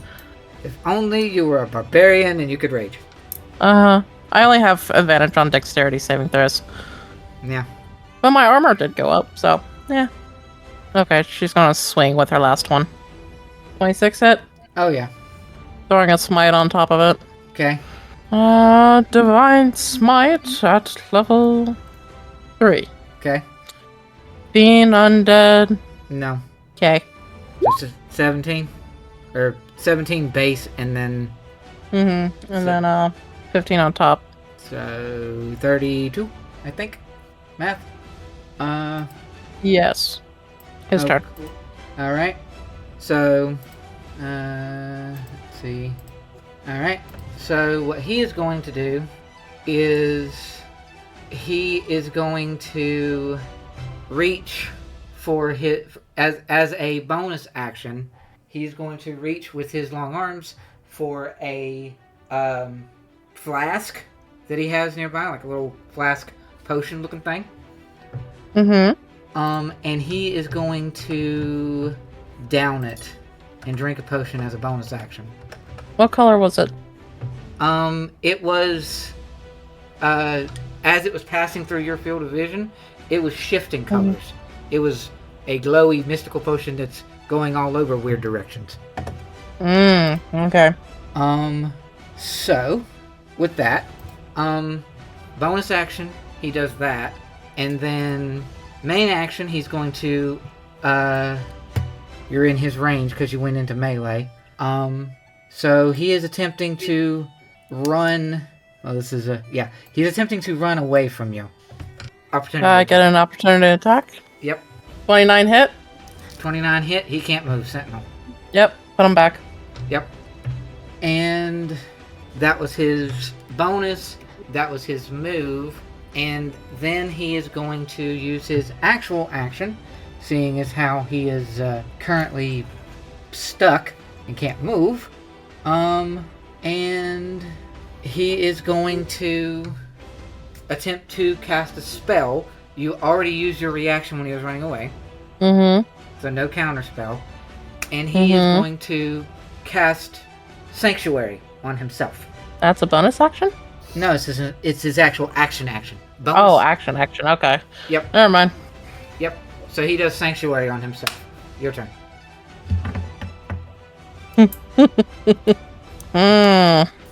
How does Sanctuary work with grapple? Grapple is treated as a special form of an attack, so Sanctuary would still counter against it. My wisdom save is not that high. Mm-hmm. Sure, why not? Let's go for it. Yeah, Well- she's gonna Attack. attempt to grapple. Okay. Wisdom save. You got it. Grapple. That's a better. Yep. Yes. Sanctuary. Extra. Let's see. Huh? I'm checking to see if Sanctuary ends upon you actually getting caught. I don't believe so. Okay, no. But it would end if he makes an attack or casts a spell on said person. Yes. Okay. Yep. So she's going to do her extra attack to knock him prone and then shoving. Yep. So another athletics to throw him. Yep. Oh yeah. He's prone against the wall. And then extra attack to attack. So I guess wisdom save to actually hit him. Yep. Not the first one. Huh? Wisdom save fail. Your Sanctuary blocks it. Sanctuary blocks it. Yep. Okay. Well, he's prone, so. And he is prone on the ground. Yep. So from his prone position, Oh yeah, she's not particularly happy right now and stuff, and it's just like she's like softly muttering to herself. She's like, just okay. And this is turn 3 that would be going into, I think, yes. after his. So one more for you and one more for him, I think. So he is going to. One second, I need to unplug and replug my mic. I'm gonna be off for just a second. You're fine. Okay. So at this point, he is prone on the ground. You have your reaction. He is going to attempt to cast a spell. So his sanctuary is going to break. And his Sanctuary would break, yes. Uh-oh. He said he would have to drop. for a Yeah, that's second. right. Yeah. That's fine. Yeah, let's do counter spell, level 4. Yep. Yeah, I'm back. Spell countered. It's counter. Be like, not this time, bitch. You're gonna sit here. If you want to talk about monologues, I can give you a fucking monologue. Well, it's probably gonna be a freaking rant because I'm done. You're a freaking abomination. You need to accept that. Once you do, you'll realize how weak you are, and then you're gonna sit there and actually get better. Because if you can get past your weakness, you actually do better. But moving on, she's gonna sit. little mini rant aside. He does, however, have a bonus action. Yep. So what he is going to do for his bonus action is he is going to. So he downed a flask earlier. Mm-hmm. And he like threw it onto the ground when it was done, and the flask shattered. And he's now on the ground because you knocked him prone. Yep. So he is just going to take his one good normal human arm and slam it down onto top of the glass. Make for me a wisdom What? save. He's basically wounding himself. Make a wisdom save. You just got it. Okay. Yes. All right. So he is going to take damage himself. Hooray! Good job, Mr. Dude. What is your? Yeah, that. Okay. And that is his turn. Her turn. She's going to activate Radiant Consumption. Ah, fun. And it's an action. So does she have extra attack and then hasted attack? Yep. Okay. So she's going to make her attacks against him. I'm guessing since he never got up. He did not spend his movement getting up. Well, he could spend half his movement to get up, but yeah. He slammed on the glass first, so his movement action's last, so that he gets up. Actually, Damn you know what? No. I'm Okay. go with what you were saying. I didn't say he got up. That's my thing. He didn't get up. You sure? Yep. Okay. Let's see. And that. It's gonna take an additional. We're level 15, right? I believe so. What level are we? What level are we? 14. Okay, yeah. Okay, so we're not 15 yet. So he takes 14 additional radiant on top of that attack, and she's gonna attack again. Actually, she's gonna pop a smite on that first one. What spell slots do I have? Let's do a level 2 smite. No. Manage. And she's going to do another level 2 smite. Nice. 9, 29, so 16. And this whole time, she's just going into a rant. 16, 29, 35? No, 45. 16, 25, 35, 41, 61. 51? 60. Oh, okay. You hit like a truck. I'm a paladin. Mm-hmm. It is our jobs to hit like a truck. Yes. Okay, so... Yeah, that's going to be the end of her turn, so... Alright, so I will end it off here as the group makes it to you, and... And the group is up around the corner. Yep. They can hear muffling yelling. Yep, and we'll get into that. And I will do his turn for what he's going to do.